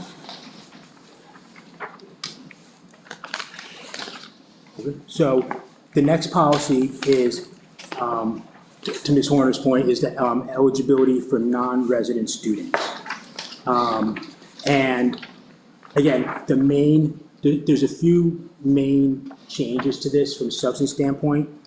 The first one is dealing with exactly what Ms. Horner pointed out, is what's the process for disenrolling someone? If if it's determined that they don't live in the residency, they're not residents in the Council Rock School District, if the documentation that they submitted isn't accurate or anything of that. And what that does is, this really just lays out what the process is. And the process is several-fold. One, we have to give notice to those parents. Or the guardian, parents or guardian, I apologize. Once we give notice to those parents and guardians that we do intend to disenroll their child, there's generally 2 options. One is they can choose to appeal. If they choose to appeal, then we just have to wait for the appeal. They get their appeal, and then once their appeal is done, if their appeal is upheld, then obviously we can't kick them out. If their appeal is not upheld, then they're disenrolled. The other option is that they can just choose to waive the hearing. Yeah, you caught me, I live in, Montgomery, different Central Bucks district, I'm done, we're gonna move out. To the point of, when we talked about homelessness, that Ms. Roosevelt brought up, if an issue comes up for a homeless child, we have to make sure that we're working with the district liaisons, our social workers, our CARES officers, to make sure that we have the right information to make sure that either we continue to educate them or they continue to get their education. So there is a specific provision with respect to homeless students. And the last thing, of course, is if there's a court order saying we have to educate someone, then we have to educate someone by court order. Then, as we talked about in the very first policy, again, they delineate and provide more specification for students experiencing educational instability, as well as children of military families. And really, they're referencing what we talked about in policy 200. There's really the only change with respect to students experiencing educational instability is they extend it by really defining it as homelessness, foster care, or other forms of educational instability. Other than that clause, that paragraph is pretty much verbatim from what we had previously. The new policy deals with children of military families, which again really refers to 200, saying that we need to make sure that we're making sure that if they're eligible for enrollment here, either through a military order or a time frame that they're given, that we can't disenroll them. And those are really the primary changes with respect to, again, this policy to laying out the due process rights of parents and then military and children with educational disability. Ms. Khan has a question. I just, maybe a question, just in terms of language on this, on the back page, at the very bottom, it says, all requests for information received by school personnel regarding resident and non-resident pupils should be referred to the Director of K-12 Education. Correct. Should that be the two separate roles? Yeah, that was, thank you for finding that. Sure. I won't change. Again, Ron, if I may, just for your edification, outside of the policy, we also have a practice in Council Rock, several practices to spot check residency. We run tax reports to make sure that the folks that say they are Council Rock residents, they are Council Rock residents. We keep Don Mihalik and his team busy checking anytime we have a question, whether it's a house call or whatever. So we do on occasion, as Ronnie said earlier, you know, some people that think it's a good idea to maybe live in another district and try to send their children here. We say, we want your student here, but you need to live here.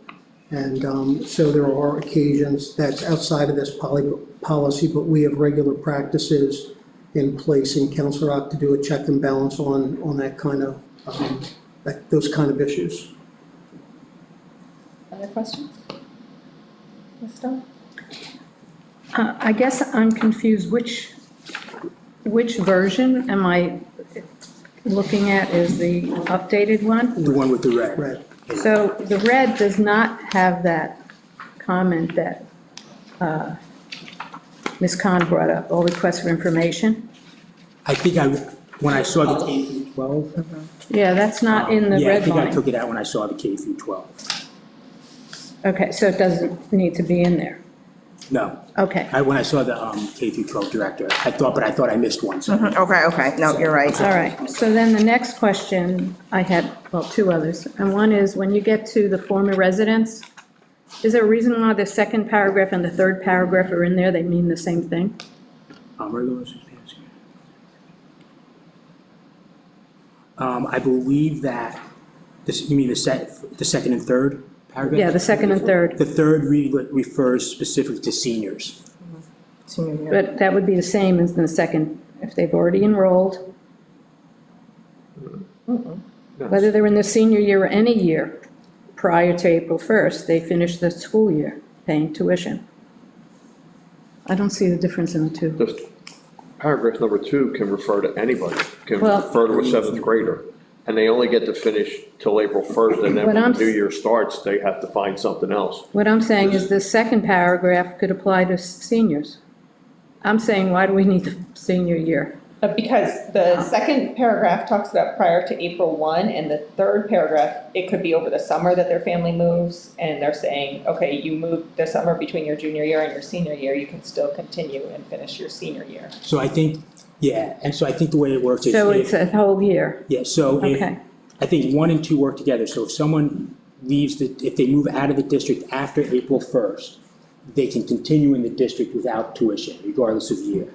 If they move prior to April 1st, regardless of year, they can continue with tuition. But as long as they move once the school year starts. If you're a senior or an incoming senior and you move, like say in July after your junior year, you can still continue in the district for that entire year if you're willing to pay the tuition. So it's not a move after school starts. After the school starts. I see. Okay. And the last thing is, what is that note about incarcerated juveniles, which is not in the other policy? That was just, that's a note that PSBA put in. Okay. I think it may deal with, particularly when we talk about, I read those one of the policies, and Yeah, it seems that it had to do with money. We can't accept money for that student if they're in, if you have to teach them. and that's statutory, I believe. Okay. So you had to add that. Okay. Okay, Mr. Hickey and then Mr. Tate. Just, Andy, these are probably more so for you, as it deals with the, I'm gonna say non-residents. Do we accept students, or how often do we accept students who don't live in the district into the district? Very rarely, if ever. I know of one in my time, and that came after the state changed the law from K to 21, K to 22. The family moved to another district, I believe, and we accepted that student for the part of their 22 age year. And it says tuition rates shall be determined annually. Do we have that written somewhere? You would get that from the business office. We know what per pupil is, whether it's regular ed or special ed. Tony just walked out of the room. No. I was just curious where they came up with the rate. And I know the reason that I asked it, you used to see in former days or in other places, and I know there's other rules surrounding it. That's where, you know, for example, you know, Council Rock South, I'll just use this, is very well known for their wrestling, you know, one of the best in the state. Sometimes you have people from other areas who might want to wrestle here, you know, strictly for sports. But I know the PIA has also rules in place that would try to prevent that. But I didn't know if, like I said, on a district level, how often does it really happen? So two things. One, we do not, by practice, admit people on a tuition basis. So somebody living in Neshaminy couldn't come to us and say, we want to send our son or daughter to Council Rock, and we say, here's the tuition rate. We don't do that.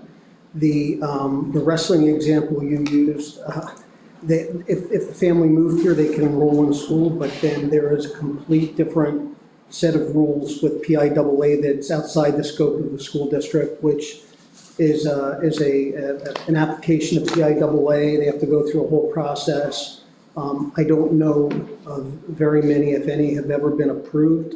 We've had, I know years ago, we had somebody move in. Kid that moved in was an athlete. They got educated their junior year but couldn't participate athletically, and they were able to participate athletically their senior year. So two different issues, but the first issue is we don't enroll kids for tuition.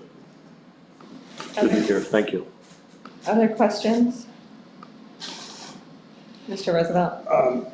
So you mentioned agency liaisons. Do you have a rough typical list of the types of agency liaisons that Council Rock typically sees regarding some of these students in these categories that we're discussing?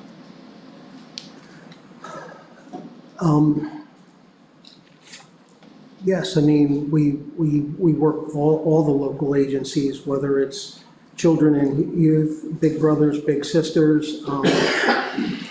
I can get you a list. I don't have a list right now in front of me, but most of that work, again, that'll come through the guidance counselors and the social workers as well as the CARES coordinators, and that's handled really at the building level. It's nice to hear that Council Rock isn't facing some of these issues that I understand other neighboring school districts are, where you have a lot of this, people from outside registering within, or, you know, some types of abuse of some of this. It's nice to hear that Council Rock isn't encountering. We try to watch it closely. As I said, we do several checks in several different ways, whether it's running the tax records or sending Don and company to knock on doors. We follow up in a variety of ways to make sure that if we suspect that they may not be a resident of the district, we will follow through on it. Okay, and any other questions? Okay. Mr. Tate no longer, he withdrew his question, so we're gonna move on. Okay, so the next policy is immunization and communicable diseases. The first change, substantive change, deals with, again, homeless students and foster care students. I'll start off with foster carers first. And that specifically states that they should be admitted and should have 30 days to provide proof of immunization, a medical certificate detailing a plan, or if they satisfy the requirements for the exemptions, rights that are set forth as well, they have 30 days for that. So for homeless students, it's left a little more vague, but we do have some more guidance from PDE that we obtained and I can share with you. So homeless students who have not been immunized, I'm sorry, I'm having some trouble here, that they cannot be held out because of not having their immunization records.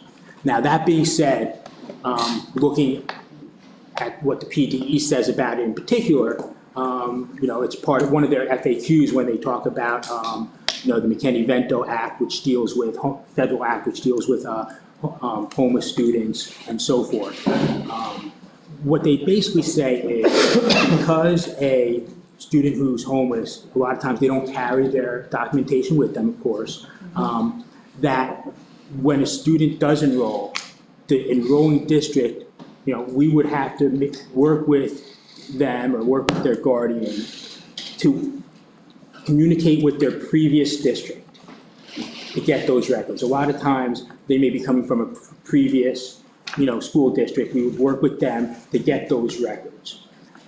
If we're unable to get those records and there's no proof of immunization, basically what it says is one of several things. Either they need to start with their initial doses of immunizations, or if they can satisfy one of the requirements for an exemption, they can be exempt.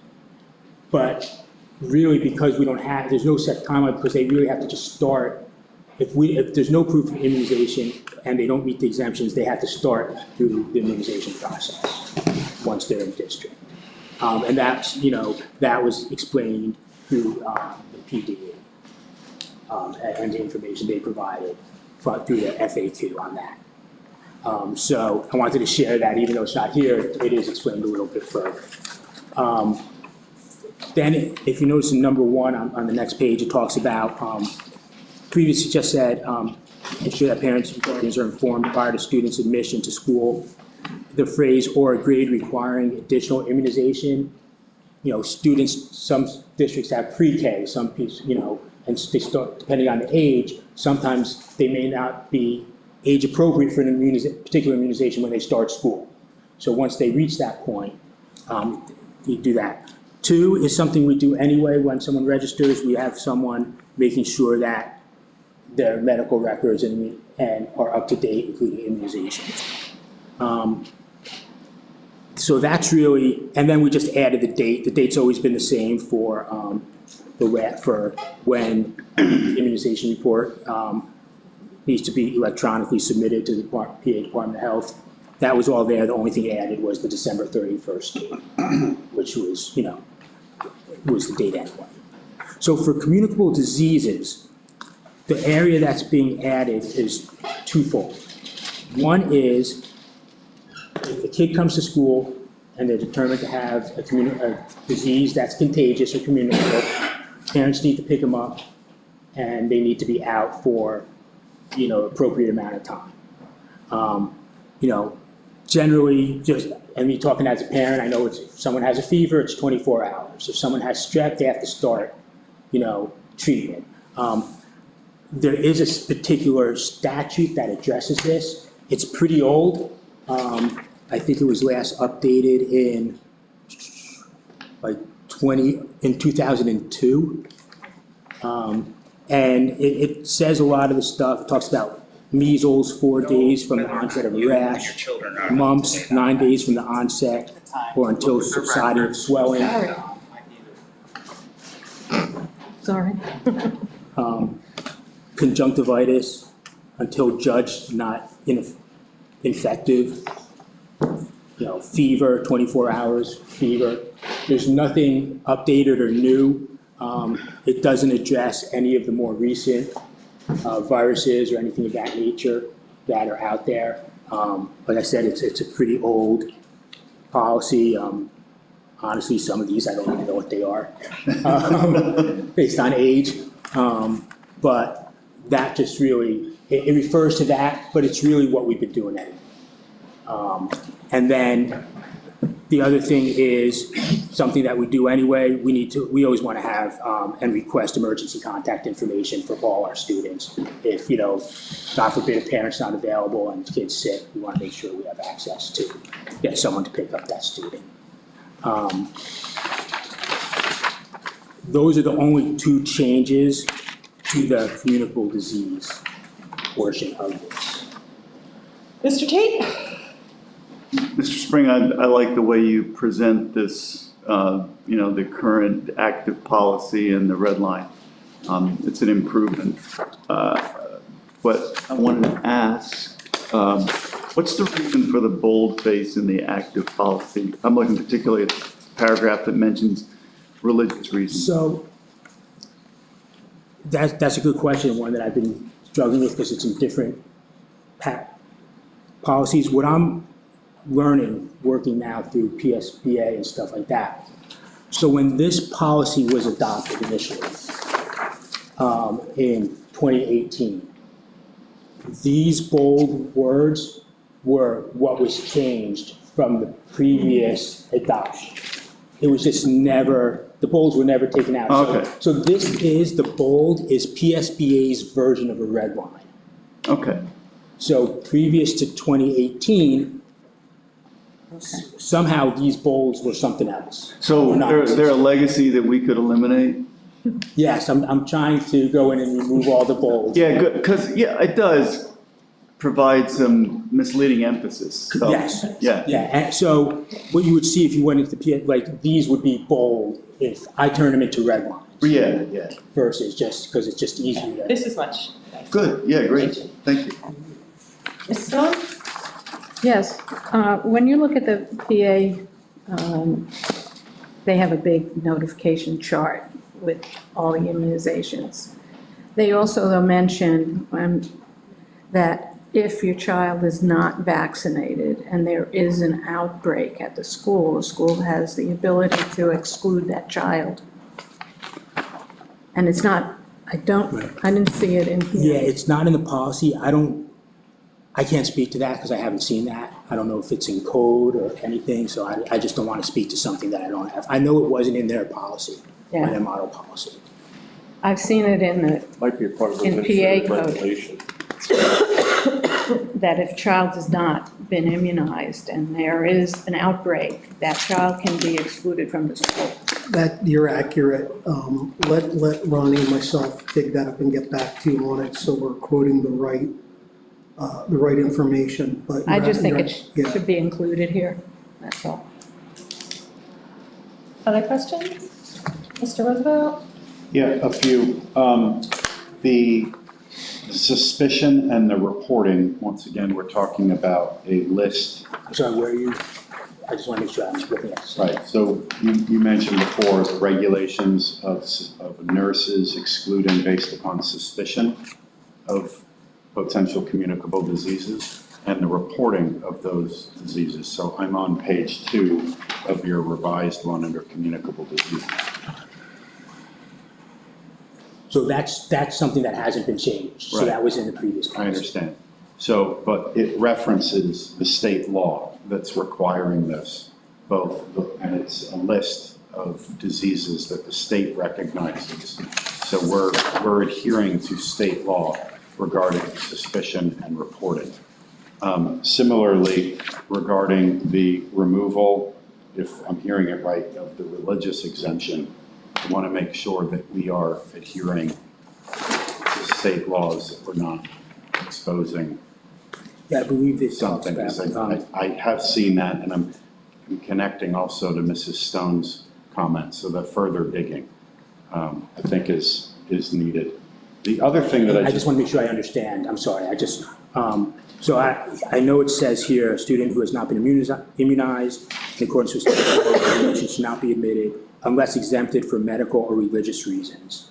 Where are you? provisionally Frank? admitted by the superintendent or Hold on, designee. Ronnie. I'm sorry, I'm looking at the very first page under, at 1, 2, 3, paragraph 4, under immunization. Right above the red line. Right down above Okay. there. Great, okay, so it's not, we haven't removed that. Oh, no, It's- no, It's still no, here, that's good. statutory, yes. Yeah, good, right, exactly. And so that's good. So the second part was regarding suspicion and reporting, which is page 2. You brought this up, I'm not questioning. Really? No, I just want to make sure I understand. Yeah, I'm adding further clarification that this is in reference to a state-provided list from the Department of Health on specifically which diseases are being viewed as suspicious and which ones we're reporting it as. So once again, it's a Yeah. state law, we're not changing it. Correct. Right. So the final one was I just wanted to clarify those 2 points. It wasn't Thank you. really a question or something. Oh. So the other one that I found was interesting was on the last page, and it's the second paragraph from the top. Parents, guardians shall be informed of and be provided opportunities during school hours to review all curriculum materials used in instruction relative to communicable and life-threatening diseases in accordance with the board policy. Does that mean that if parents are interested, they can sit in on class, is what it sounds like it's reading? The way, no, the way I understand it, and I haven't, and forgive me because I haven't looked at the curriculum-based policies with respect to this, is that I do believe, not looking at class, but I do believe parents have the right to ask to review curriculum.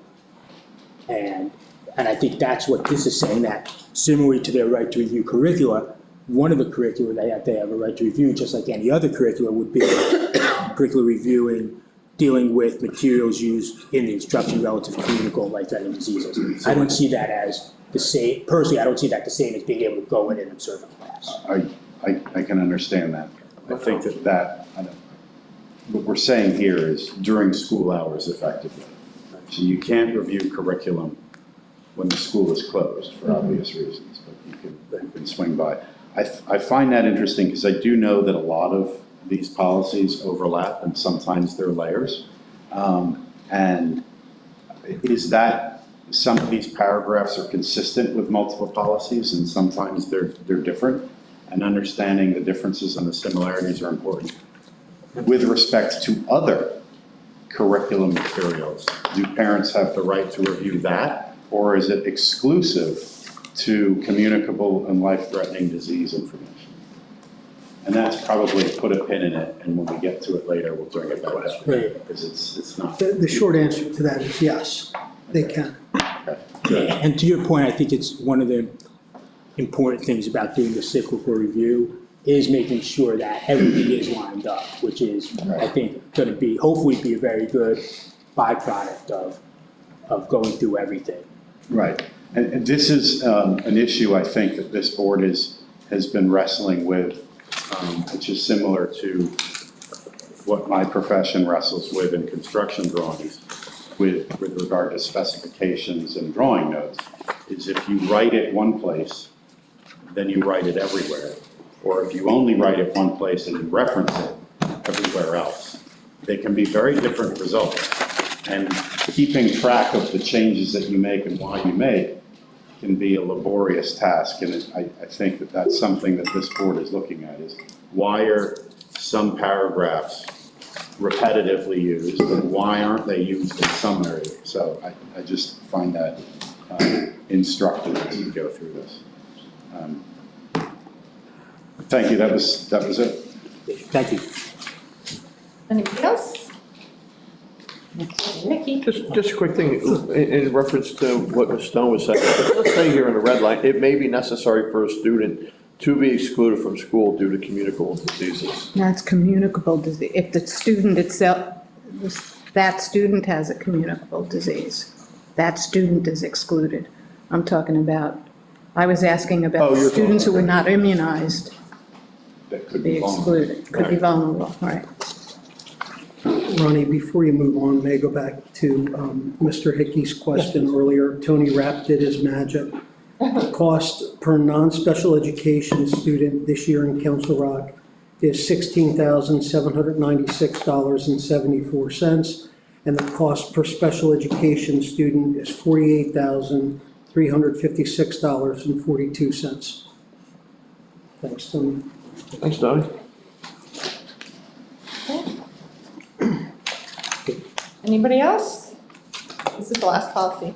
No, Oh. No. that's on page 1. Oh, okay. Sorry. Sorry. Page 2. Oh, yeah. Okay.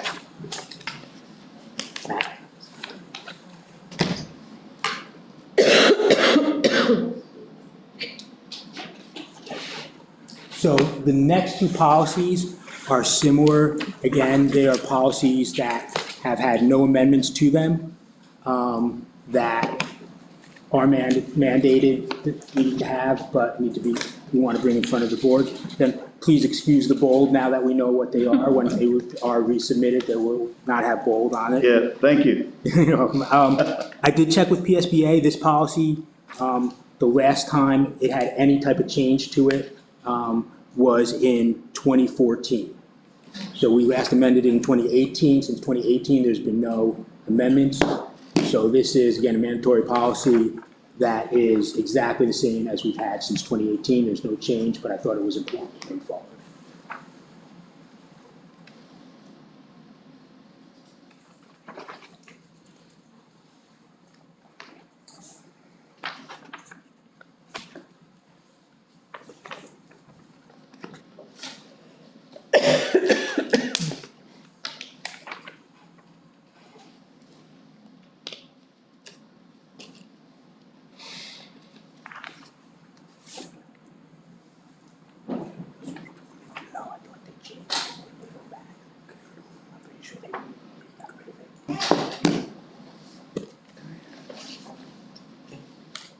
Again, the next policy, I think, the committee chairs, again, felt the importance of bringing policies forward, even if there's no change.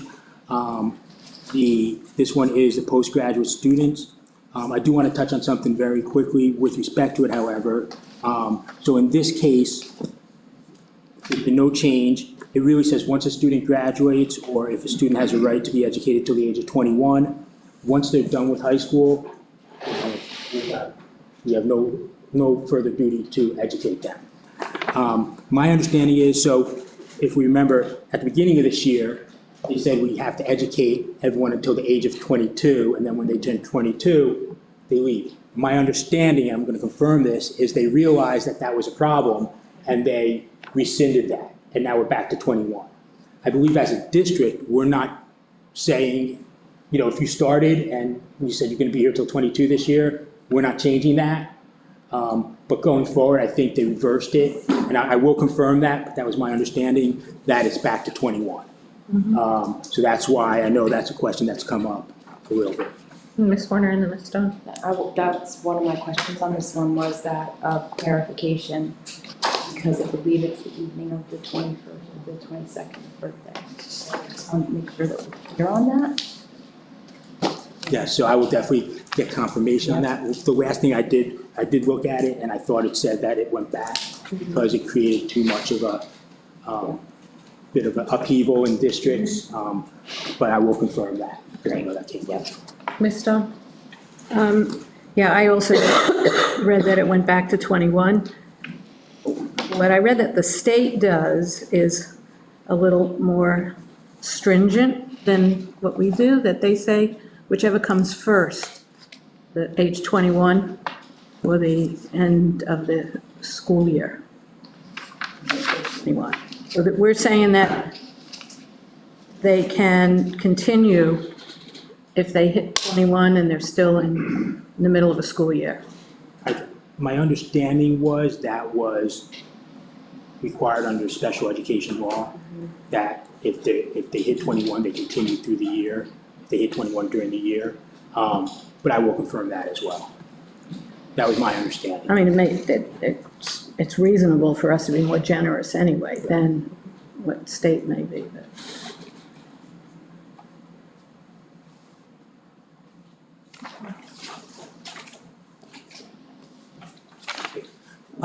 So the next two policies were brought forth through Mr. Rapp and also through the solicitors due to some legislative changes.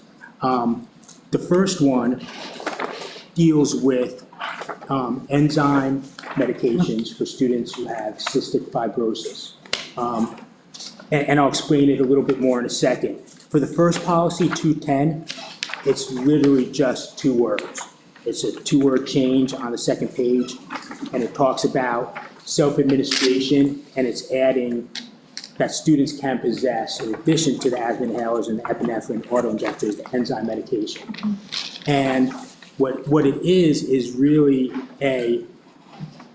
my understanding is it's a pancreatic enzyme tablet that students who may suffer from cystic fibrosis take, and they start when they're young, and it's something they can self-administer. And that's now permitted to be self-administered by students, because they need to take it, I believe, a certain time before they eat or when they eat, and it's fairly innocuous for them to do on their own. So that was changed legislatively, I believe, and this was actually something that was recommended by our solicitor and brought forward by our solicitor. So it was a simple change to that policy, however, more integrated into 210.1, which deals particularly with the possession of what it says is permitted in 210, which is the use of the asthma inhaler, epinephrine autoinjectors, or the enzyme medication. And with respect to that, what it provides is, one, it gives a brief definition of what it is. Prescription enzyme tablets designed for self-administration prior to meals to assist with digestion in individuals diagnosed with cystic fibrosis. And then what you'll see is we just add it, whenever it lists the other 2, we just add that to the list. One of the only other changes or differences is that when an asthma inhaler is used or an epinephrine autoinjector is used, the student needs to immediately follow up with the nurse. Because generally, when I think of someone utilizing a epinephrine autoinjector, it's because of an issue that may be occurring. With respect to the enzyme medication, because it's more scheduled, all that needs to be done is a written schedule of meals needs to be provided to the nurse at the beginning of the year or whenever the doctor decides that the child can use it, just so the nurse knows generally, in case, God forbid, they need to do something, when that student would have taken that medication. Other than that, again, it's just really an add-on to the list of the other 2 throughout the policies.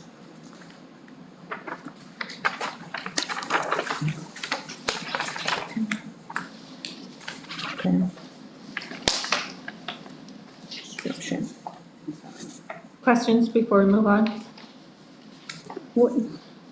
Just quick, when you talk about enzyme medication in that policy 210, should it just say prescription enzyme medication? Because you could take Pepsid, but that's still enzyme medication. We do define, it's defined, particularly in 210.1. It is there, but it's not in 210.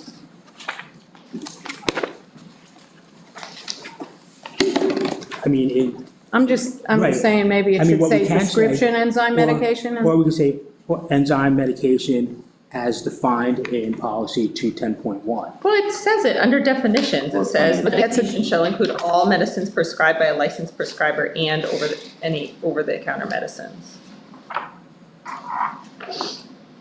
But this is specifically about prescription enzyme medication. It's covering all medication. No, I think is your point that we should have that same description in 210, not just 210.1. Right, I just think in 210, it should just say, well, you just added enzyme medication. It should just, I'm saying it should just say prescription enzyme medication. My only concern with that, and I understand is I don't know what other prescription enzyme medications there are. Well, I'm saying there's non-prescription enzyme medications. Right, but I don't know if there are other enzyme medications that are prescribed for illnesses other than cystic fibrosis. So would it make sense to just say enzyme medication as defined in policy 210.1? Because then it would refer, Any objections? No, that's fine. Fine. is that, Yeah.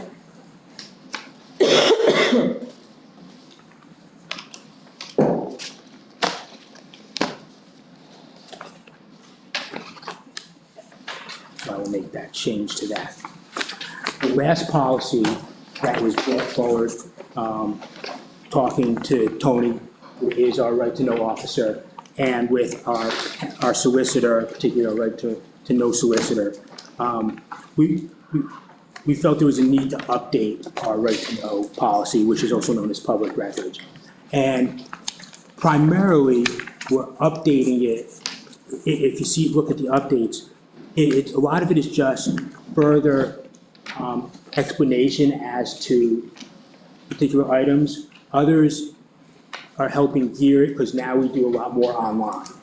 We have the online right-to-know portal and so forth. So for the requester, you can see the new stuff is underlined. Instead of just saying a legal resident, an identified person who is a legal resident. This also helps clarify, it was in the policy, but it wasn't just specifically enumerated. Now it specifically says we will not respond to anonymous requests.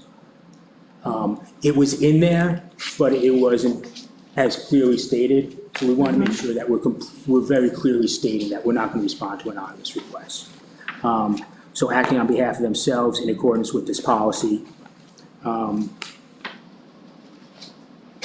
If a written request is denied, maintain the written request for 30 days. This just explains that if something's being appealed, we're going to hold it through the appeal and maintain the documents until the appeal is completed.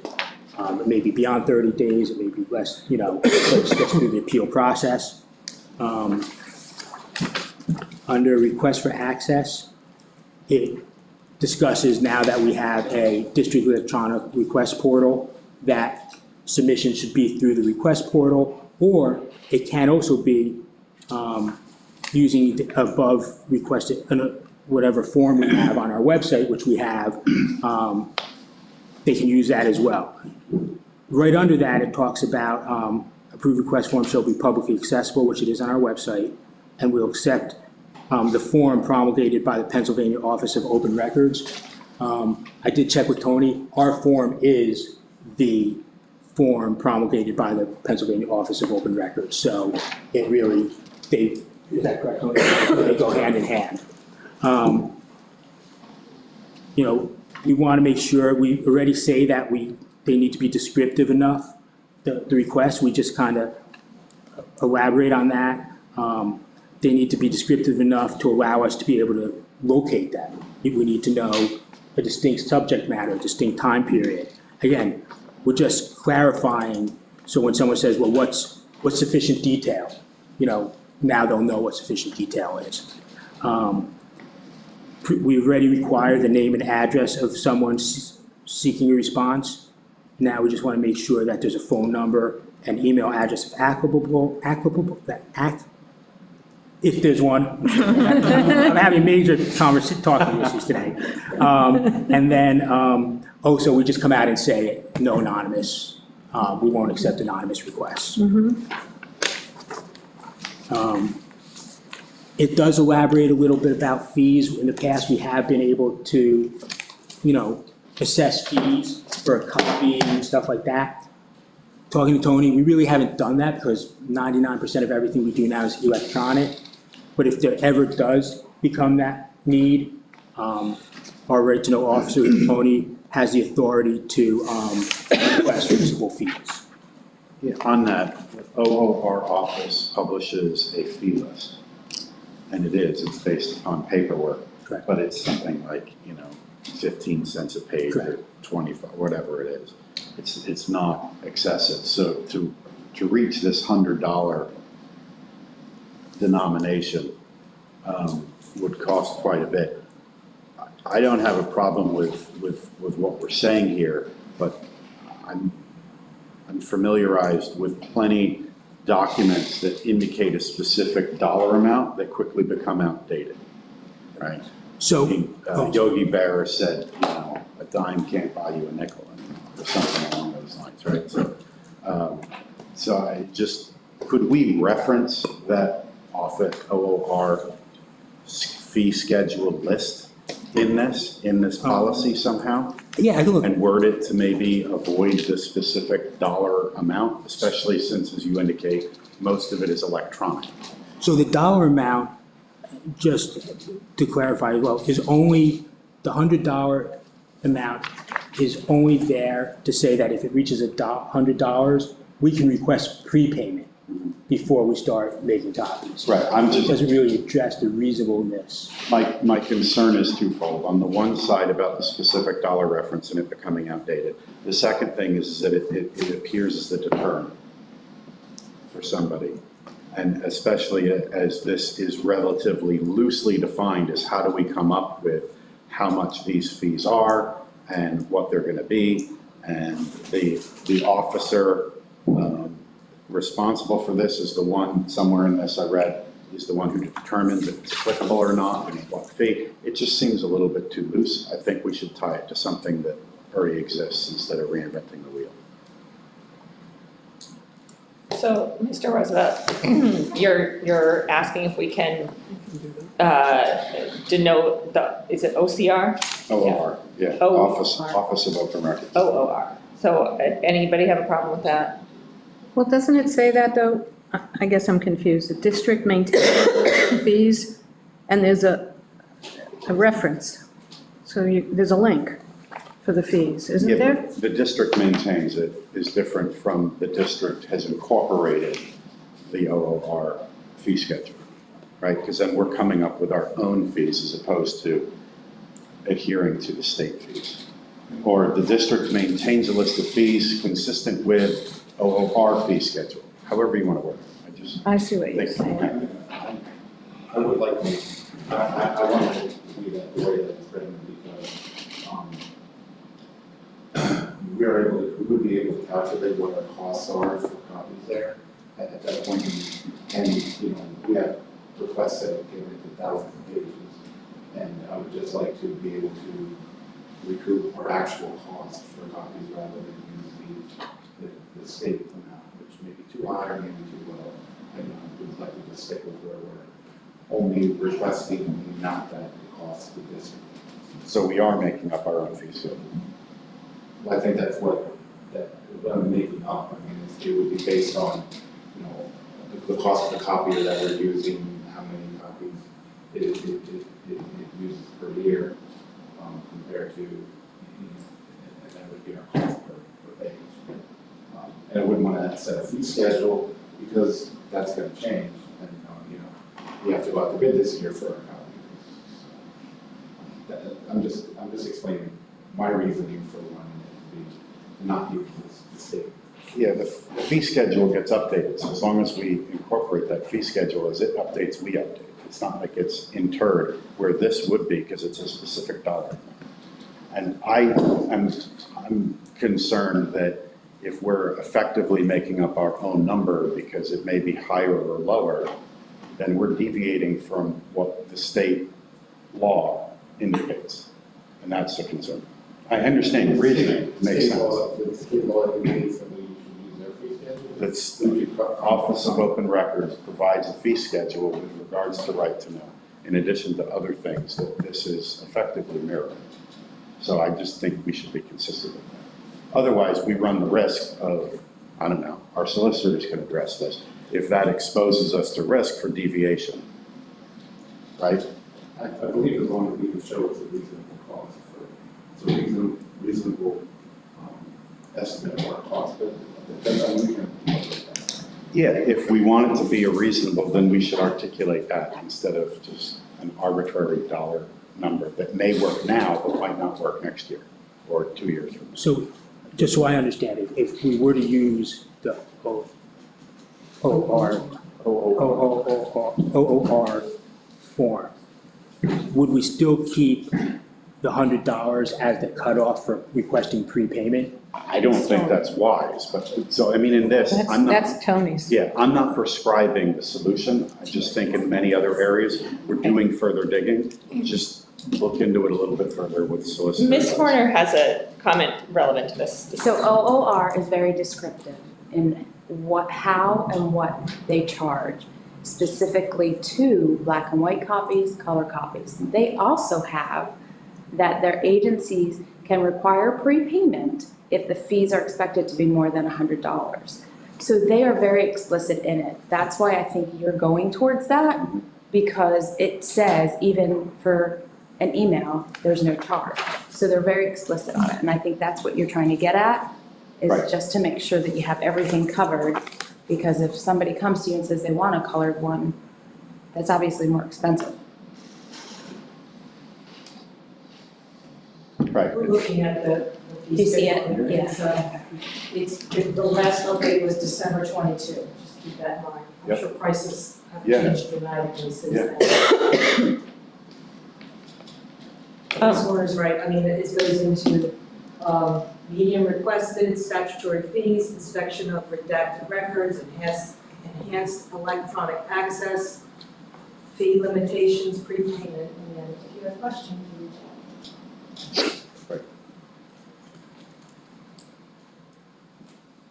I mean, I think it's something we can look into. I mean, whether it's just changing reasonable and necessary fees incurred by the district, maybe passed on to the requester at a cost determined by OOR, and then keeping that next paragraph the same, because that's basically what Ms. Horner Yeah. said, or if the board. The wants to current keep it as OOR is. rates, because they'll change.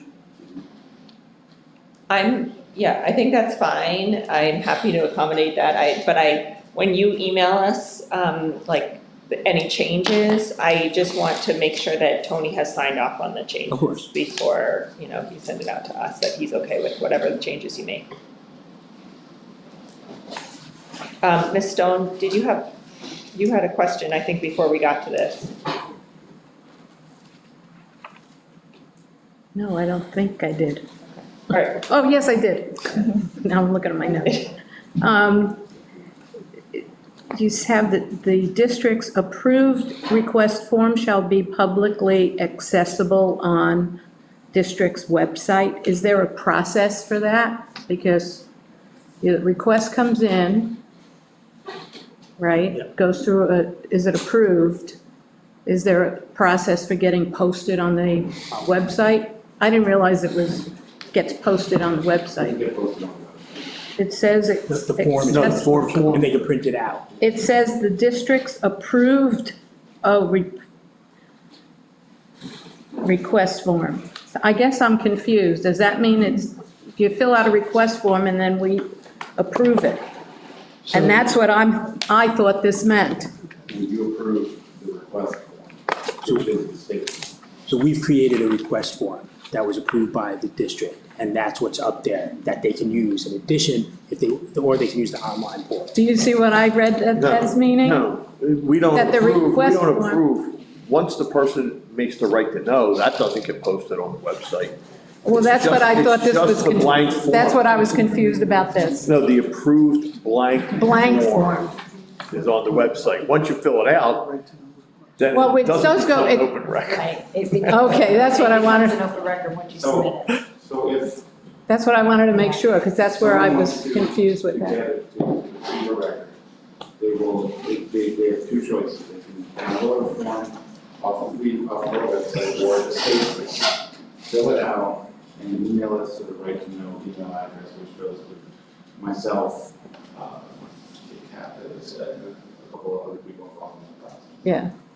Or they can go into our next request system, create an account with an email address and submit a request on there that contains the same information. Either way, the request will end up in that system. And they will be contacted by email whenever there is any communication for them or their right to know request. I understand that. I felt that this saying the approved request, because the forms are, if it's anonymous, it's going to get rejected, the request. So I was reading this as an approved request getting posted. Do you understand what I was, how I was reading it? Words have meaning, yes. That's all I meant. Linda, do you have a suggestion on rewording it? Where, don't say approved. Well, it has to say, it has to be approved. It has to be on the approved form. Well, it's the district's request form. District approved request, meaning. They can't make up their own form. Well, but that's why it's called a district form. It's a district. Approved request form? That makes it more clear, right? District approved request form? No, that's exactly what it says. Can we put Just leave it. Yeah, I think blank works. blank? How about blank district approved request form? Good. I think that would. All right, Am I adding blank? add blank, please, unless we have any objections. All right, and then let's get through You this. mean not filled out? not Yeah. blank. It's not a blank sheet of paper, a not filled out, Yoda says, it's not completely blank. Or Incomplete application. couldn't we just, once again, if we're using the OOR form, couldn't we just for the OOR form? We have to say that we have. We're required to say we have a form, Okay. our form. So then have one sentence that says, Council Rock has adopted the OOR form for our request form. And then have another sentence that says basically what it says. That way it's connected. I mean, there's a lot of different ways to do this, that's why I don't want to prescribe it. Or leave it as it is. Are you looking for pen? Whatever direction. I think a blank form is fine.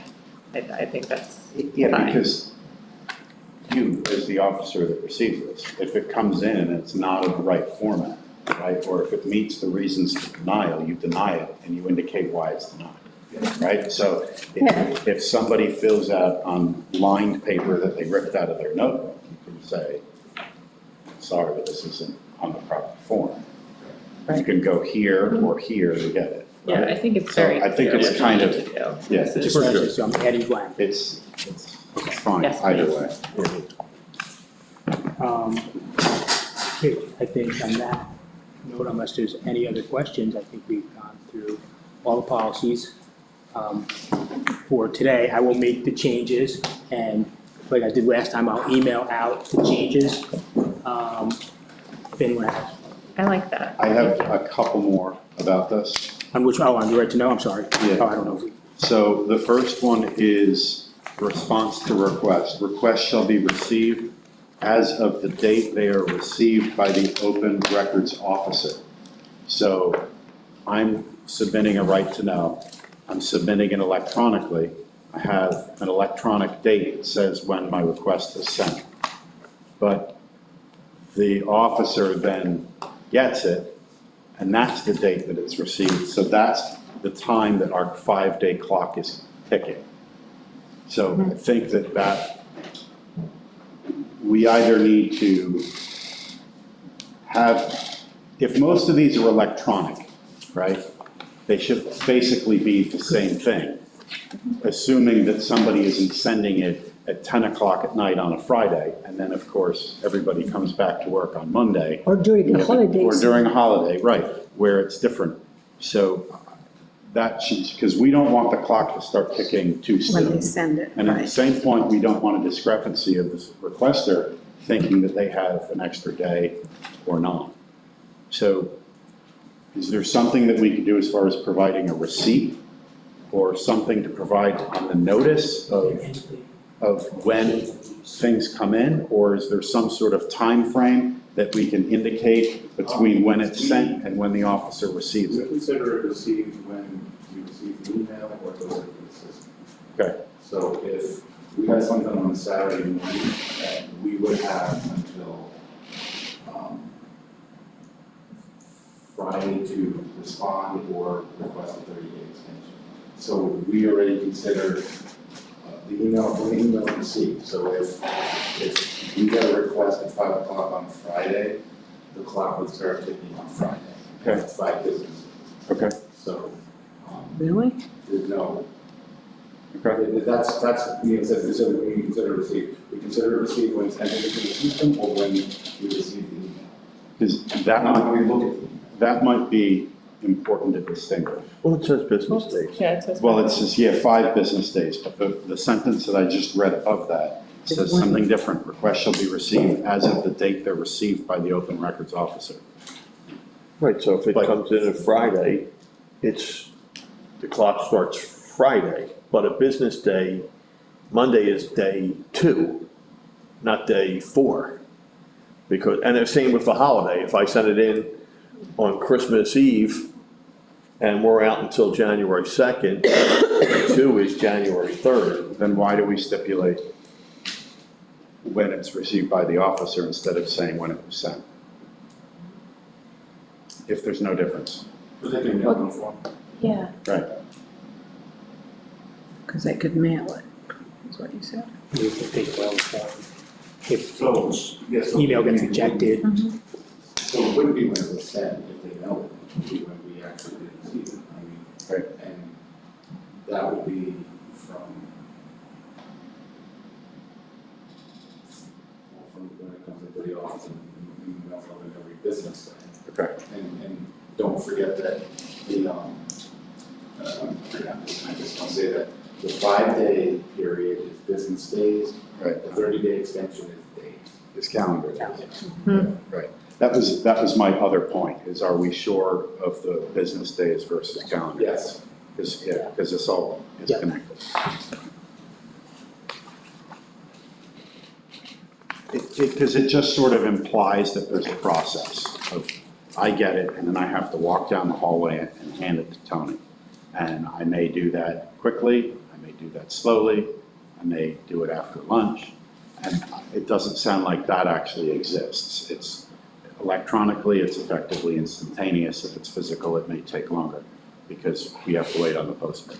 Right, and then it's when it gets received. Okay. All right. Well, it's something else to think about. but We're not getting it. Yeah, Snail mail. right, yeah, okay. That was it. Oh, Right. So there's no public here, so no public comment, so, On the phone? no, I don't think anybody's on the phone, right? So we're adjourned.